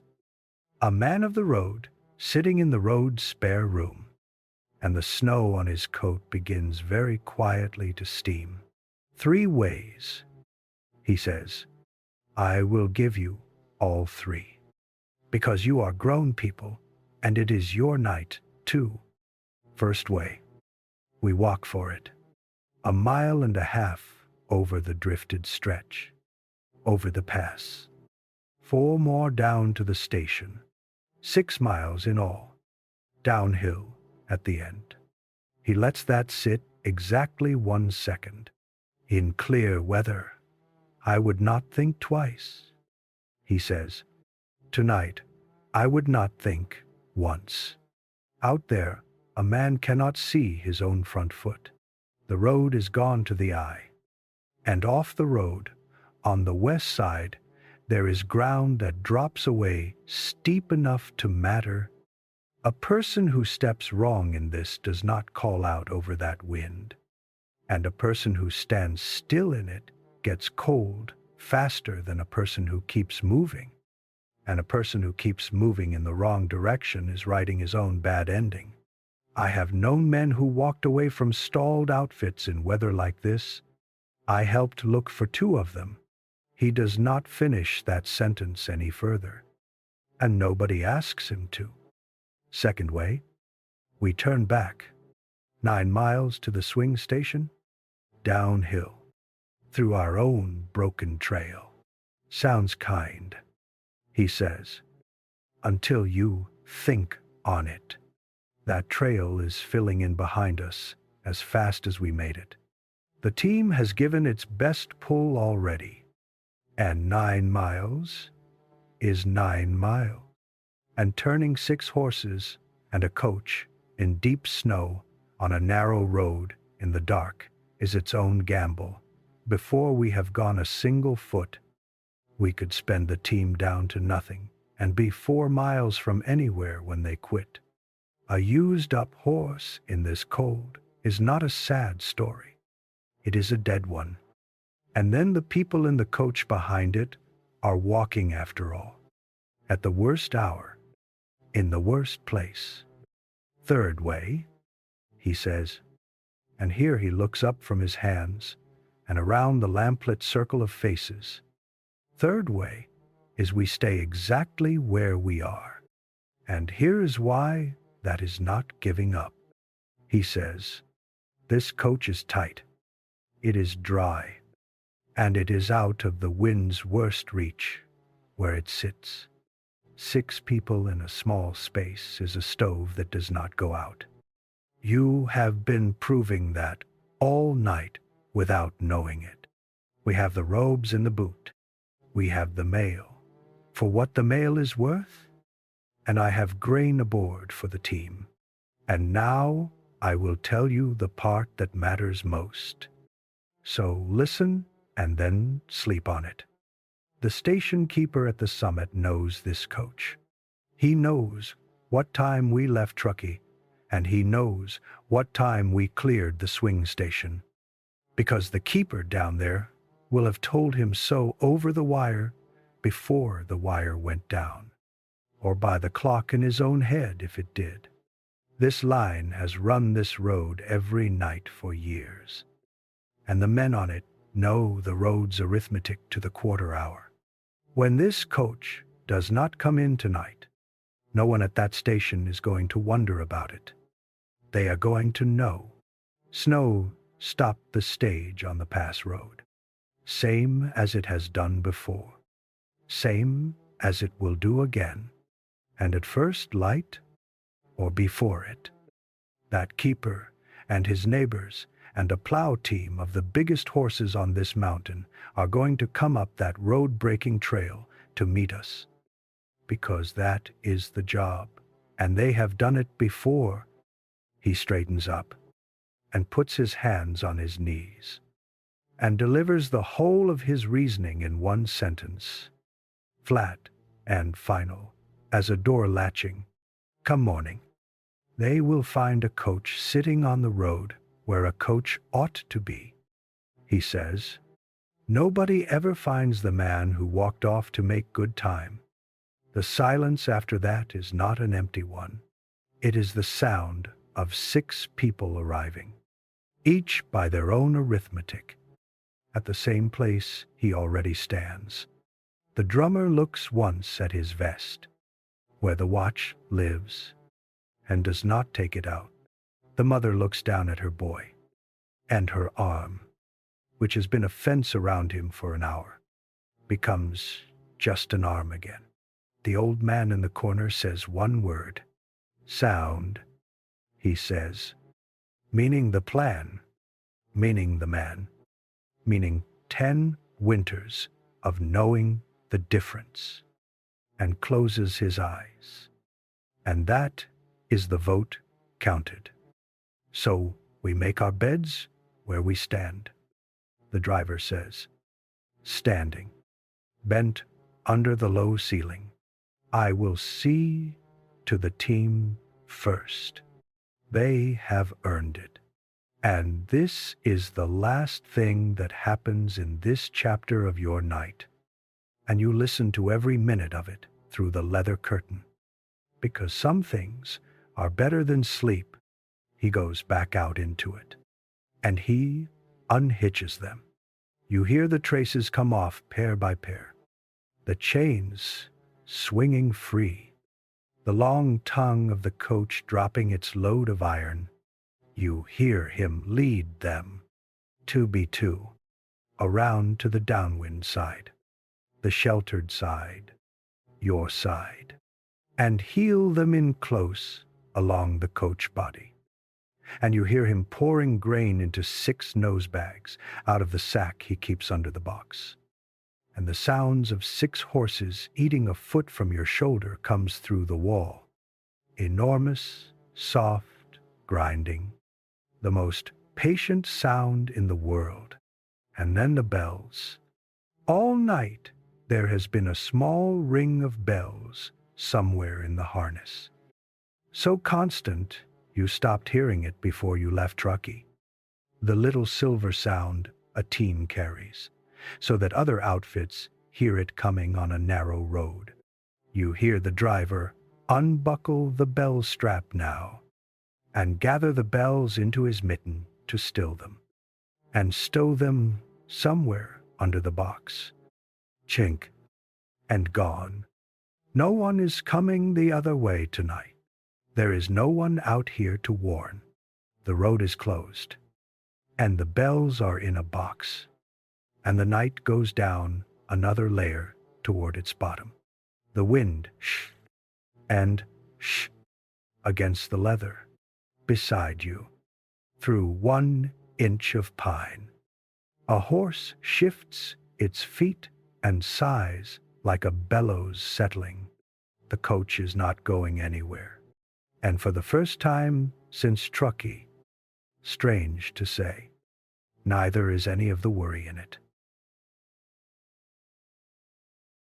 The driver comes back in carrying the night's furniture, and the coach begins its last great project. First through the door are the robes. 2 buffalo robes from the front boot, stiff as boards at the folds and smelling of smoke and animal and years. And when they come open across the laps of 6 people, the cold in the coach loses a third of its argument on the spot. A buffalo robe is not a blanket. It is a climate, fur side down, hide side up, the old man says, turning his end without opening his eyes. Warm side wants to be against you, and the whole coach obeys. And nobody in this box will ever again wonder why the Plains people wanted nothing. The trading posts sold half so much as they wanted these. Then the driver stands hunched under the ceiling, holding the lamp up, and takes one look around the coach, and starts rearranging his passengers like a man loading a wagon he has loaded 1,000 times. You cannot sleep sitting square, he says. Nobody can. A body needs an angle. So we will give every body an angle. And what he builds over the next 10 minutes, with grunts of permission and murmured pardons, and one entire silent negotiation conducted between the drummer and his own dignity, is a puzzle of people. The rear bench tips its passengers into the corners, 1 shoulder each against the quarter panels. Legs run long between the legs of the people on the middle bench. The middle bench, which has no back, becomes the middle of one shared bed. Its riders leaned back to back with the riders they face. Bags come up off the floor and go under heads and behind kidneys. The drummer's 2 sample cases, it turns out, stood on end and topped with his folded overcoat, make a bolster he is far prouder of than any sale he has made this season. And the floor of the coach disappears under the mail. He hands the sacks in himself, one at a time. From the front boot, government mail, locked canvas, cold as stones off a wall. And he packs them along the floor, between and under everyone's feet, tight to the door seams where the drafts run. And he says, the only thing about it, he is going to say, the contract says they ride inside in weather, he says, and it does not say a word about your feet resting on them. And I will read the rest of the contract in the spring. So your boots come to rest on the United States mail. Underneath your heels, inside those padlocked sacks, are the letters of 1,000 strangers.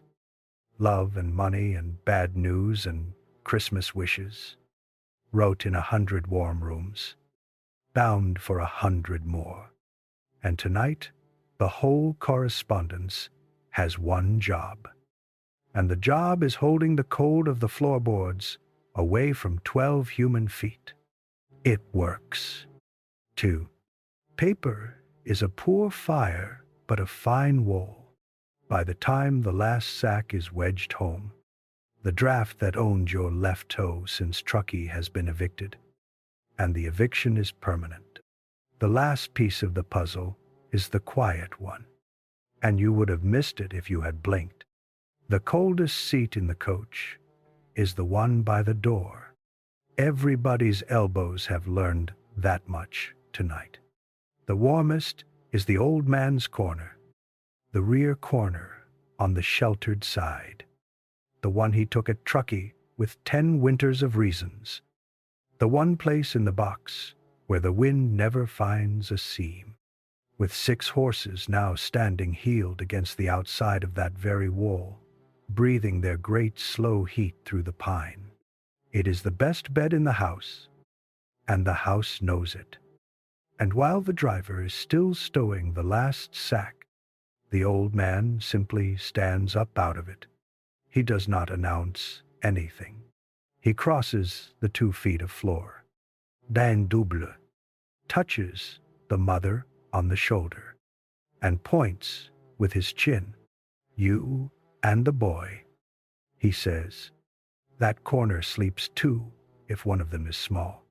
She starts. The polite refusal every raised person starts. He is already sitting down in her old place by the door, arranging his mittens on his knees. Done. Gone. Checked out of the conversation entirely. A man who has spent his whole allowance of words for the evening. The mother looks at him 1 second longer. Then she gathers the boy, still limp as laundry, into the corner the old man kept warm for 3 hours, and settles him against the sheltered wall, and you hear it plain in the hush, the boy's breath finding the slow, deep gear it has been hunting all night. And the sentence from Truckee comes back to you, the one you filed away in the stage yard by lantern light. 10 years I have ridden this line. That man has never lost a horse. You had wondered at the time why that was the whole of the report. Why, that was the entire measure of a man. You are done wondering. Out here, they count what a man keeps alive. Horses, passengers, strangers, little boys. It is all one ledger, and you are sharing a coach tonight. You realize, with 2 men who keep it. The driver hangs the lamp back on its rib, turned down to a bud of flame, and pulls the door shut from outside, and climbs. You hear him, not to the box but into the front boot among the last of the freight, where a man in a buffalo coat can burrow out of the wind with 1 ear open all night, because that is where the captain sleeps, nearest the weather, and the coach settles. Layer by layer, the sounds of people bank themselves like a fire going to coals, the rustle of wool finding its final arrangement. 2 whispered pardons as knees interlace, and 1 whispered nothing at all as the young woman, without asking and without being asked, spreads the loose end of her half of the robe over the drummer's famous kid gloves, the click of the boy swallowing in his sleep, somebody's long sigh, gone before you can name whose, then just breath. 6 slow instruments finding one another in the dark, roughly together, never quite the way the who's never quite were. Outside, the wind walks its rounds.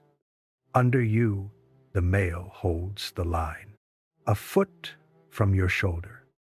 through one board of pine. A horse shifts its weight from 3 legs to the other 3 and blows out its great soft sigh. And the whole wall seems to breathe with it.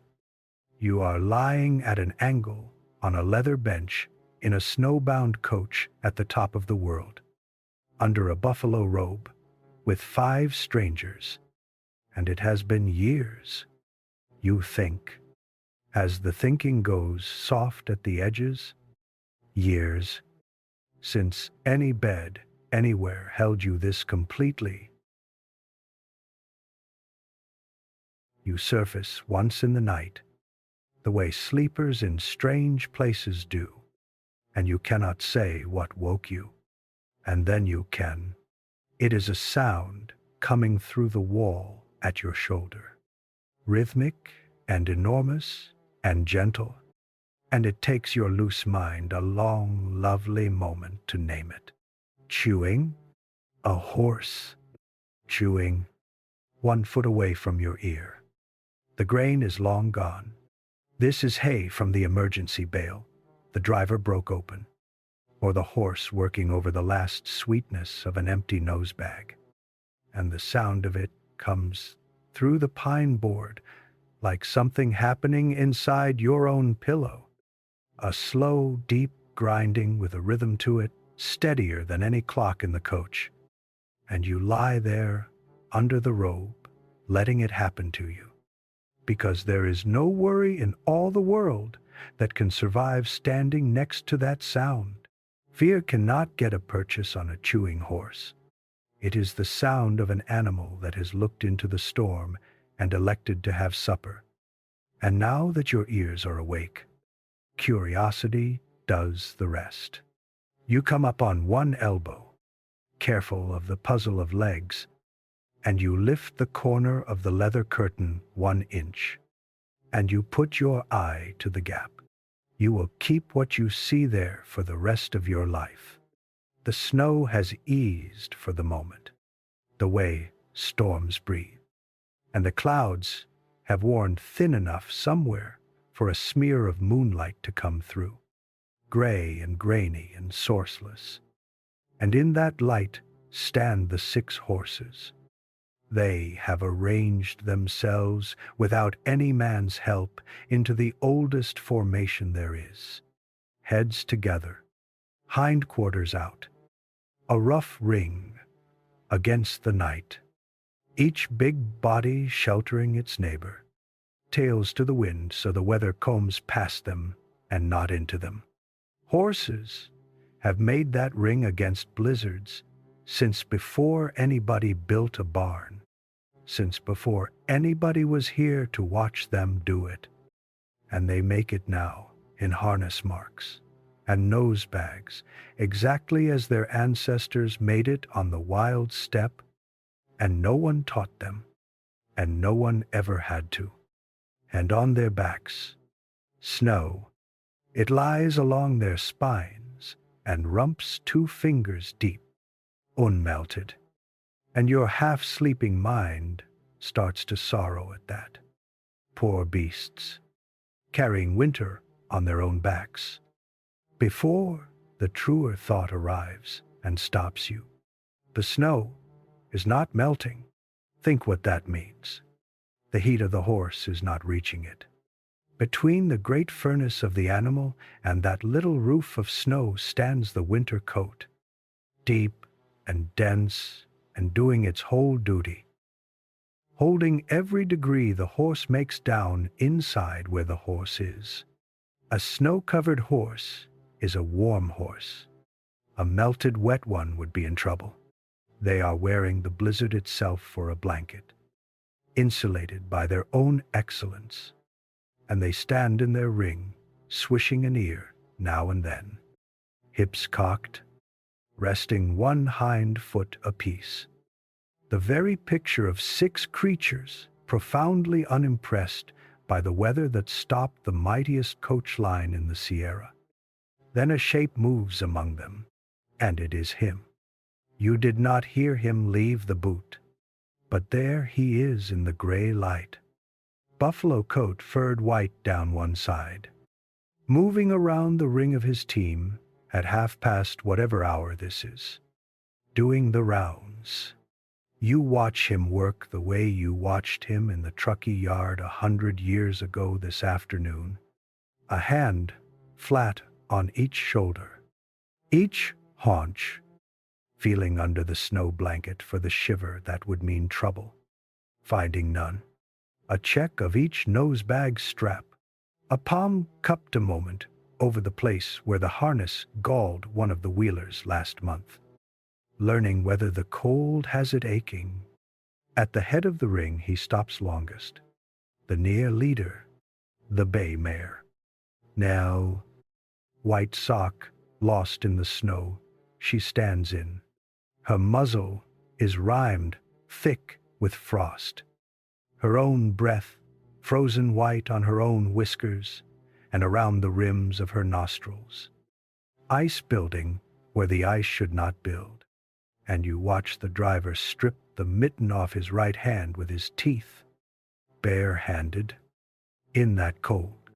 He cups her muzzle and works his thumb gently around each nostril, cracking away the crust of her frozen breath, crumbling it off the whiskers, clearing the warm, dark passages that have to stay open all night, that cannot be cleared with a mitten on, because a mitten cannot feel what a thumb can feel, cannot tell ice from tender skin in the dark. It takes a minute, maybe two, his hand bare the whole while. The mare stands for it, with her head low and easy in his hands. And once she leans, the way she leaned in the stage yard, pressing her forehead into his chest, hard enough to rock him.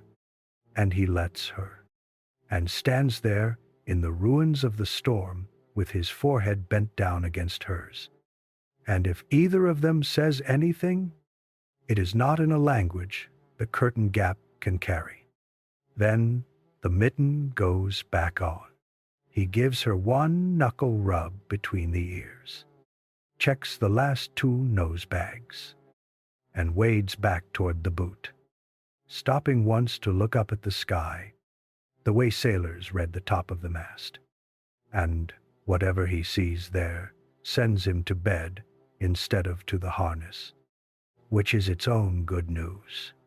You let the curtain down and lie back into the warm socket your body left, and the puzzle of sleepers takes you in again without waking. The boy sleeps, the mother sleeps, the drummer sleeps with his hands in their city gloves, tucked into his armpits under the robe, and the old man sleeps sitting up by the door like a closed book, and the young woman sleeps curled around the warm freight under her coat, and you go down after them, and the last thing that follows you down is the sound through the wall, that slow, tremendous chewing, patient as a mill, grinding the night into morning, one mouthful at a time. Out there in the ring, 6 horses stand under their blankets of snow, resting 1 foot each, keeping the whole night honest. The storm can have the mountain. The mountain was never the point. You wake again, lauter, into the bottom of the night, and this time you can feel that everyone else is awake too. Nobody says so. Nobody moves much, but sleep in a room full of people has a sound, and this is not it. The breathing around you has gone shallow and irregular. 6 instruments, each keeping their own private time.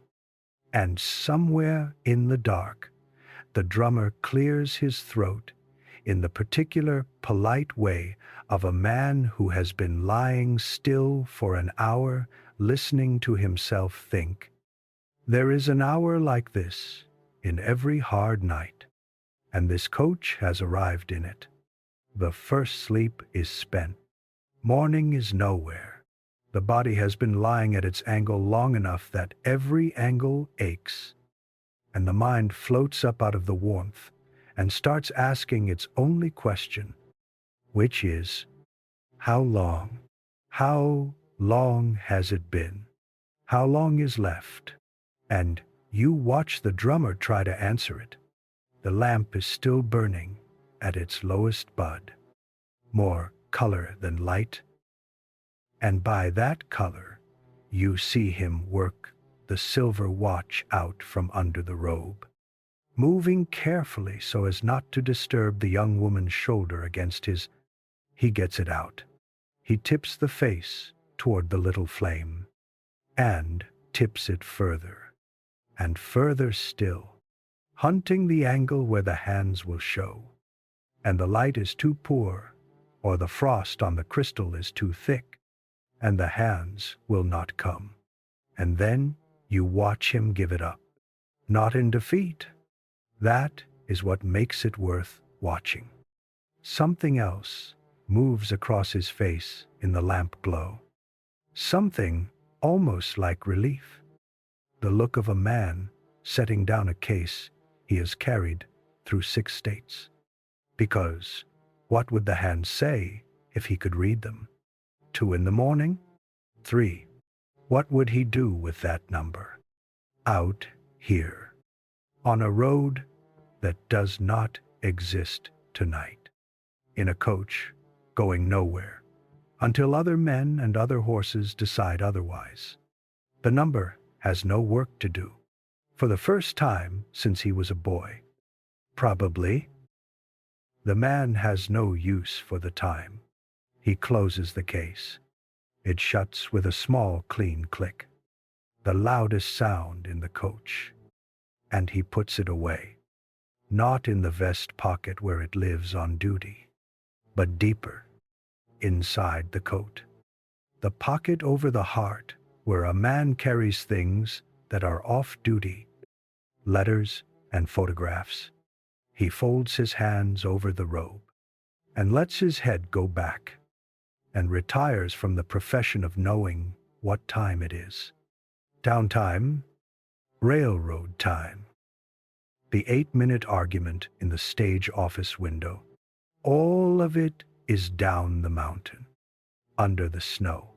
Up here, there is 1 clock left running, and you are lying in the middle of its works, listening to it.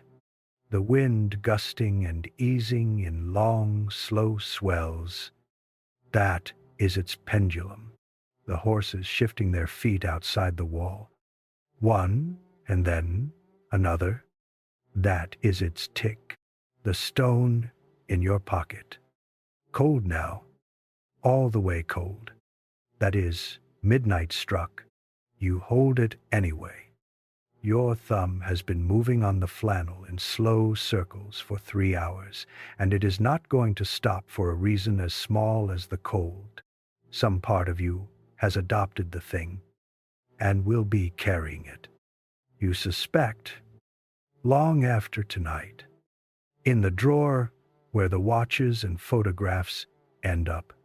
It is into this hour, this loose, floating, clockless hour, that the old man says his piece. He has his tobacco out. You hear the soft crackle of the pouch before you see anything.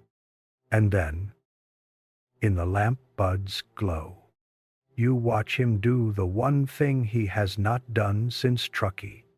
He takes off his mittens, both of them, set on his knee, and his bare hands go to work, rolling his smoke in the half-dark, quick and sure, an operation performed 10,000 times, and his left hand has 2 fingers gone, the last 2 clean at the knuckle, an old subtraction, healed smooth years and years ago.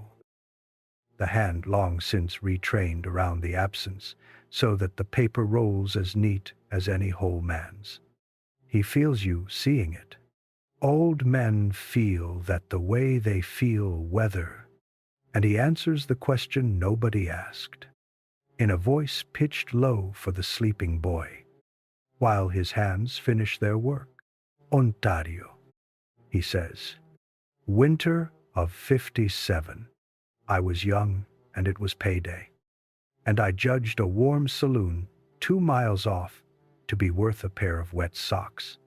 He licks the paper, smooths the seam, does not light it. A man saving his smoke for a stove somewhere tomorrow. The socks froze, standing up. He says, I finished the walk. The fingers did not. He puts the unlit cigarette away in a tin, and the mittens go back on. Left one first, and he squares them on his knees the way he had them. Cost me 2 fingers to learn what I told that fellow about wool tonight. He says, cheapest thing in this coach is my advice. That is the whole story. 16 years folded into 6 sentences. And he closes his eyes on the end of it. Done. And you lie there and understand several things at once. Quietly, the way understanding comes at this hour. Why the mittens never come off. Why he rode the cold seat to the door without a word. Why his whole body is a ledger of small correct decisions. The corner seat, the loosened laces, the spent words. He is not a silent man. He is a man who paid retail for every sentence he owns, and hands them out now only where they will save somebody something. It is a while after that, in the long hush, that the driver's voice comes in through the wall, from the boot, muffled by robe and board. That lamp, he says, oil is the only thing aboard we cannot stretch. Best save it for a needful hour. And here is the thing you could not have believed at sundown. 6 people hear that, and not one heart in the coach sinks at it. The mother's hand comes up and turns the little brass wheel, and the bud of flame draws down and down to a seed, to a spark, to gone, and the dark that comes is not the dark you braced for. It is close and woolen and breathing. It smells of buffalo robe and pine and horse, and the cold, clean smell of snow that has gotten into everything. The sounds step forward to take the light's place. Wind, swell, tick of hooves, 6 kinds of breath. The tiny, river-like sound of snow streaming against leather. It is, you realize, with your thumb going round the flannel, and your feet resting warm on 1,000 strangers' letters. The exact dark of a childhood bedroom with the door pulled to, the dark of a house at rest, the dark you have been trying to buy back, one way and another, your whole grown life. Somebody sighs, long and easy, and is asleep before it ends. It might be you. Every winter night has a bottom, 1 hour colder than all its brothers, the hour when the fires of the world burn lowest, and you wake into it knowing something in the coach is wrong, and it takes you a moment in the blackness to find it. It is a sound, small, rapide, rhythmic, coming from the sheltered corner, a light knocking, like a moth working at a lampshade, like dice shaken soft in a cup. And then you know it, because your own body has done it tonight in miniature. Teeth, somebody's teeth, chattering, held clenched and chattering anyway. And the somebody is the mother. Of course, it is the mother. You do the sums in the dark, and they come out instantly, the way they must be coming out in every waking head around you. Count what she gave away since Truckee. The gray scarf wound over her boy's scarf at dusk, the warm middle seat, Traded at the start, so he would have bodies both sides. Her own collar. Open a hand's width for hours, because the closing of it was pinned under his chin, the boy's stockinged feet, tucked under her legs since the curtains came down, which means one thigh of hers has spent the night as a hearth, spending outward, taking nothing back. She has been quietly paying her own heat out to that child all night, like a woman paying out rope. And the rope has run to its end in the coldest hour.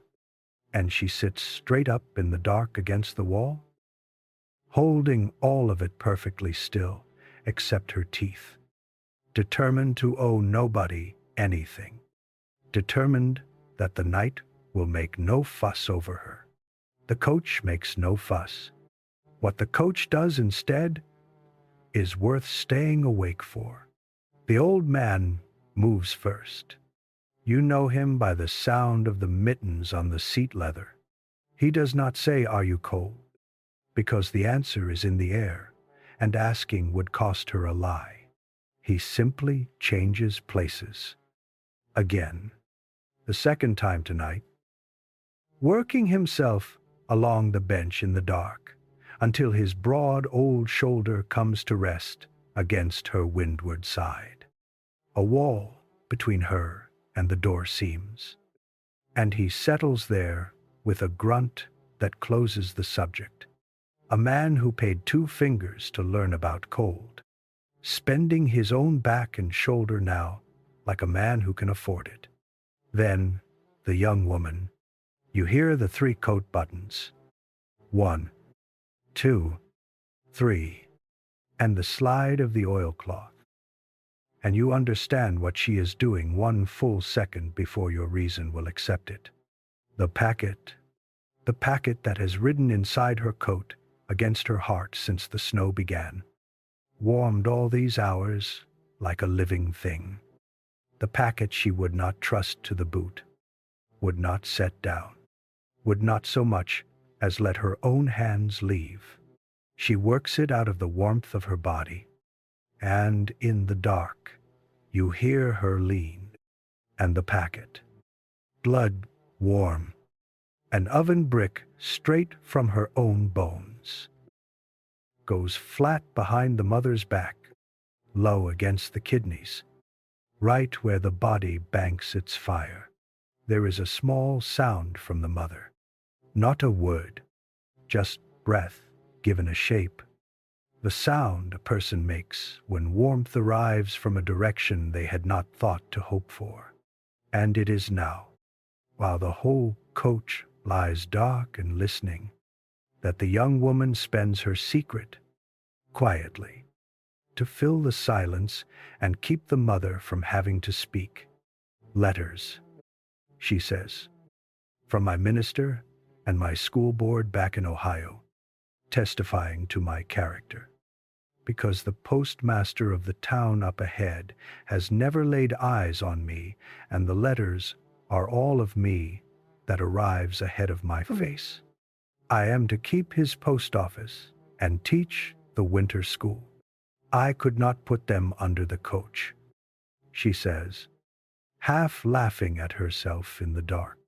If the trunks were lost, I would still be me. But those papers are me, to everyone up there, until I can prove different. So I have kept them warm all night like a fool. Silence, a moment. Then the mother's voice, low and steadier already. Not like a fool, she says, like a woman who knows what a paper is worth. My husband is a name on a piece of paper to me every day of every month he is up at that mine. She pulls the warmth of that thought around the both of them, and the 2 women sit joined by an oilcloth packet in the dark, one warming her back on the other's whole future. The drummer's turn. You hear him rustling, and then the scratch of a match, and the lamp comes back up. Abut, a seed of flame only. and by it you watch a fat man in city gloves perform the one great inspiration of his commercial life. He digs the stone out of your hands. Yours, asks with a look, takes it with a nod, unwraps the flannel, and holds the cold river stone directly over the lamp chimney, cupped in both gloved palms, turning it, patient as a chef, toasting a rock over a flame the size of a bean. It takes a long time. Nobody counts it. The wind swells and eases twice around the coach while he turns the stone over the chimney heat, and the old man watches from the mother's flank with one cracked eyelid. And the boy sleeps through the whole operation the way boys sleep through history. And at last, the drummer wraps the flannel back around and passes the stone, hand to hand down the dark coach, you to him, to her, until it comes to rest, where every person in the box wants it, in the mother's two hands, against her middle, under the robe, for your pocket or your feet. The station wife said this evening, 100 miles ago, folding your fingers around it with both her red hands. It will hold 2 hours, maybe 3. It held 2 hours, and then it held nothing. And now at the bottom of the night her stone is warm a second time. On lamp oil. The driver called too dear to burn, and would not begrudge now if he woke and saw the reason. And it is doing the exact work she wrapped it for, in hands she will never meet.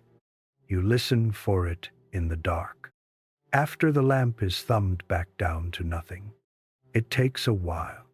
The wind swells, the horses tick, the coach breathes, and then the small rapid knocking from the corner slows, stumbles, slows further, the moth settling, the dice going still in the cup, and stops.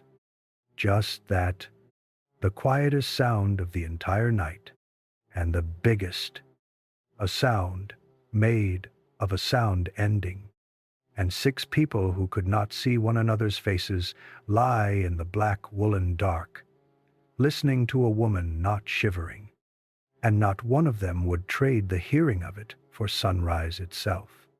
Though sunrise, as it happens, is now the nearest thing on the road. You drift. The coach holds. Outside the wall, a horse sighs like a bellows, and shifts, resting the other foot, and the night, which has spent everything it had, begins very slowly to go broke. The first thing morning sends you is not light. It is a sound, and it finds you down at the very bottom of sleep, and it fishes you up slowly, hand over hand. You lie there under the robe, with your eyes still shut, listening, the way you have learned to listen tonight. And you take the inventory without moving. Vent, still there, but lower, tired, swelling and easing in longer, lazier breaths. Horses, there, the tick of a shifted foot, a sigh through the wall, breath of 5 sleepers. There, slow and deep, all the clocks of the night, all still running, and under them, far off, something new. It is small, and it comes and goes as the wind allows. And what stops your breath in your chest is not the sound itself, but the shape of it. It has a rhythm, a ringing, tiny at this distance, silver, patterned, ring and ring and ring, steady as a trotting horse, because that is exactly what is making it. Bells, harness bells, somewhere down the mountain, swinging closer at the pace of a big team, walking hard.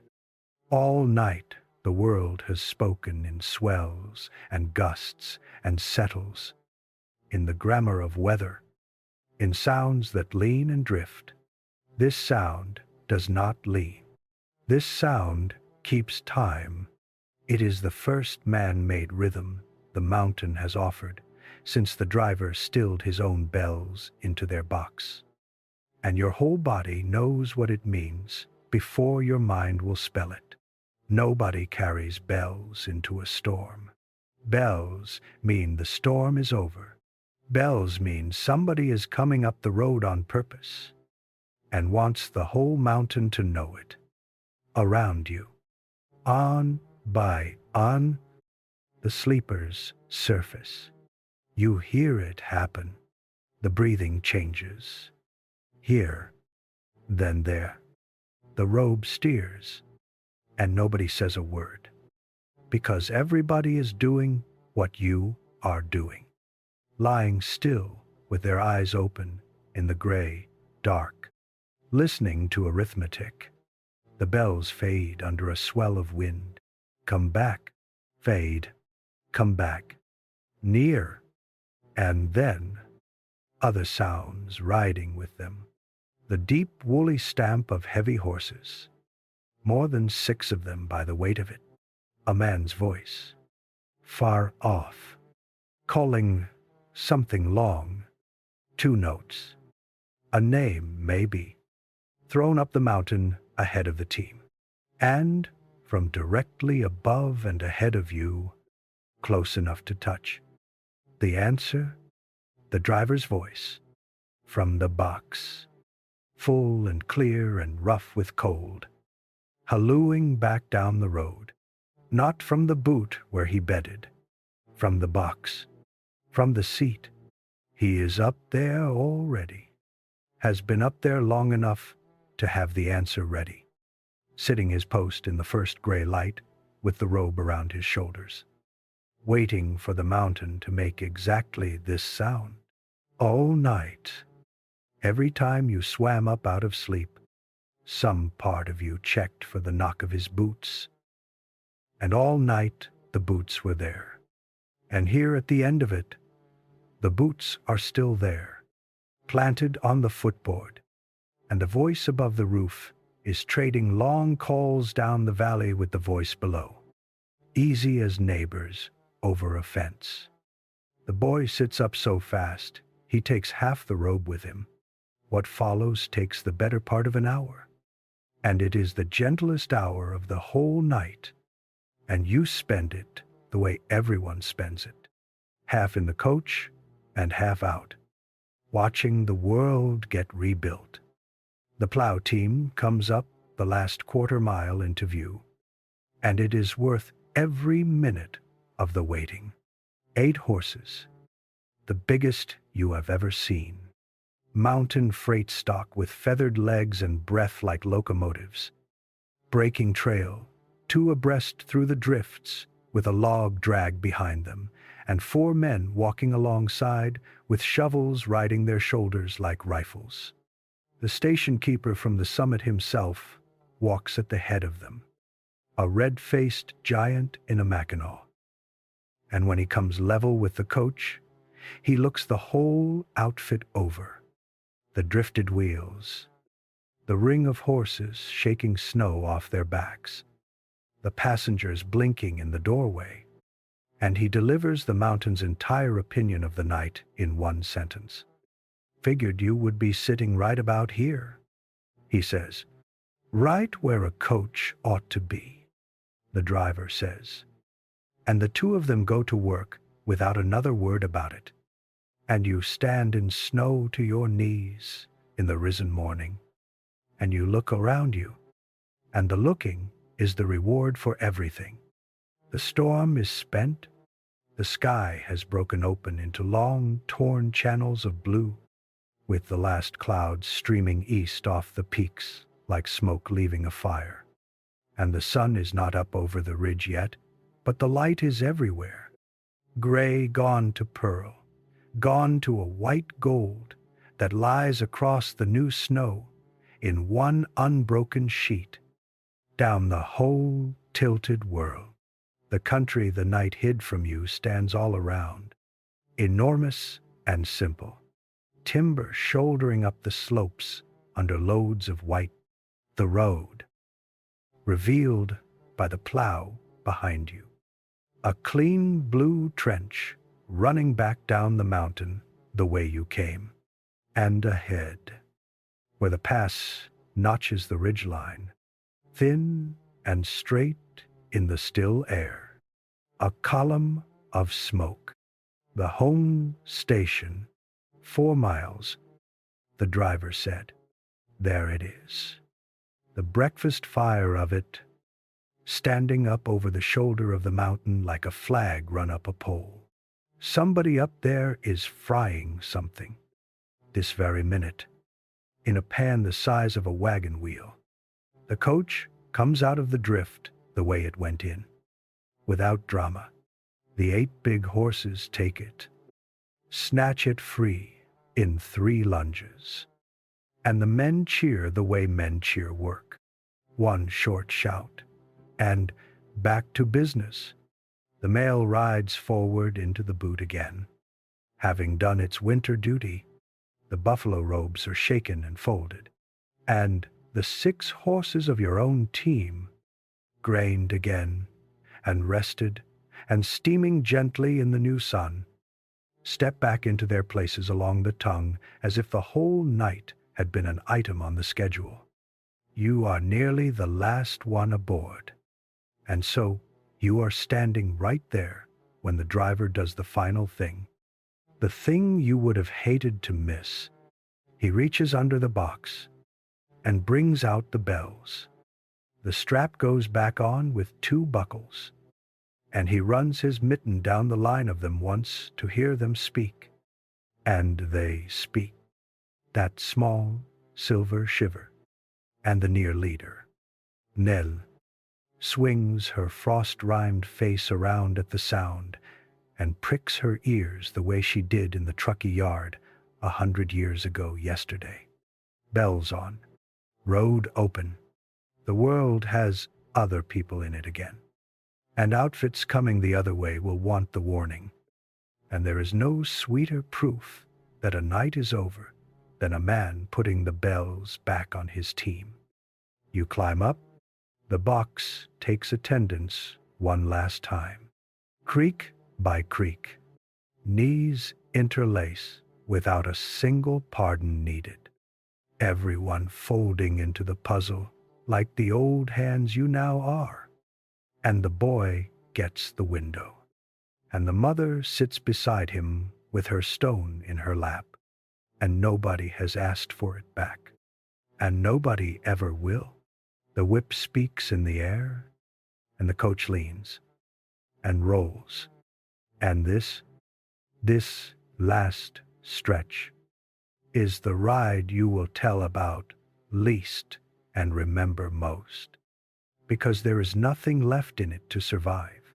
4 miles downhill, on a plowed road in the morning sun, the team trotting big and loose with the grade, helping, the bells raining their silver over everything, and the coach swinging along on its leather in that long, deep cradle roll that your body now knows the way it knows walking. The curtains are up, light pours in, snow blazes by the windows, blue in the shadows, blinding on the flats, and the drummer is telling the boy a story with his hands, and the boy is laughing, and the old man is asleep, honestly and completely asleep, gone the moment the wheels turn. A man who spends even his rest wisely, saving it for the safe miles. You put your hand in your pocket and find the stone gone, given, and find you do not miss it, and put your empty hand back in the warm. Yesterday evening, you climbed into this box with 8 strangers and a schedule. Somewhere in the night, the schedule died, and nobody mourned it. and the strangers went too.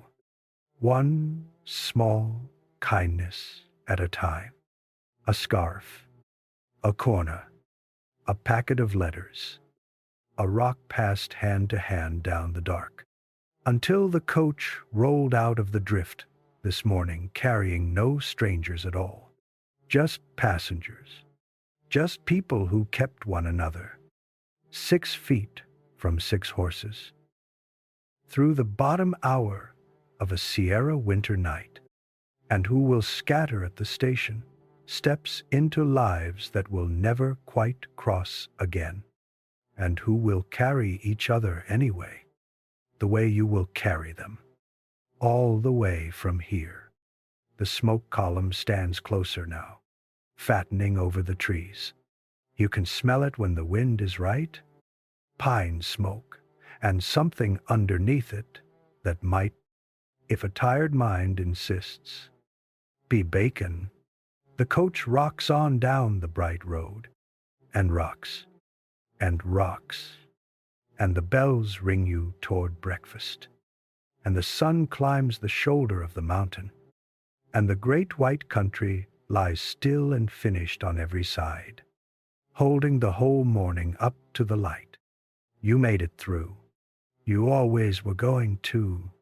That was never the question the night was asking. Close your eyes now. The road is open. The team is fresh.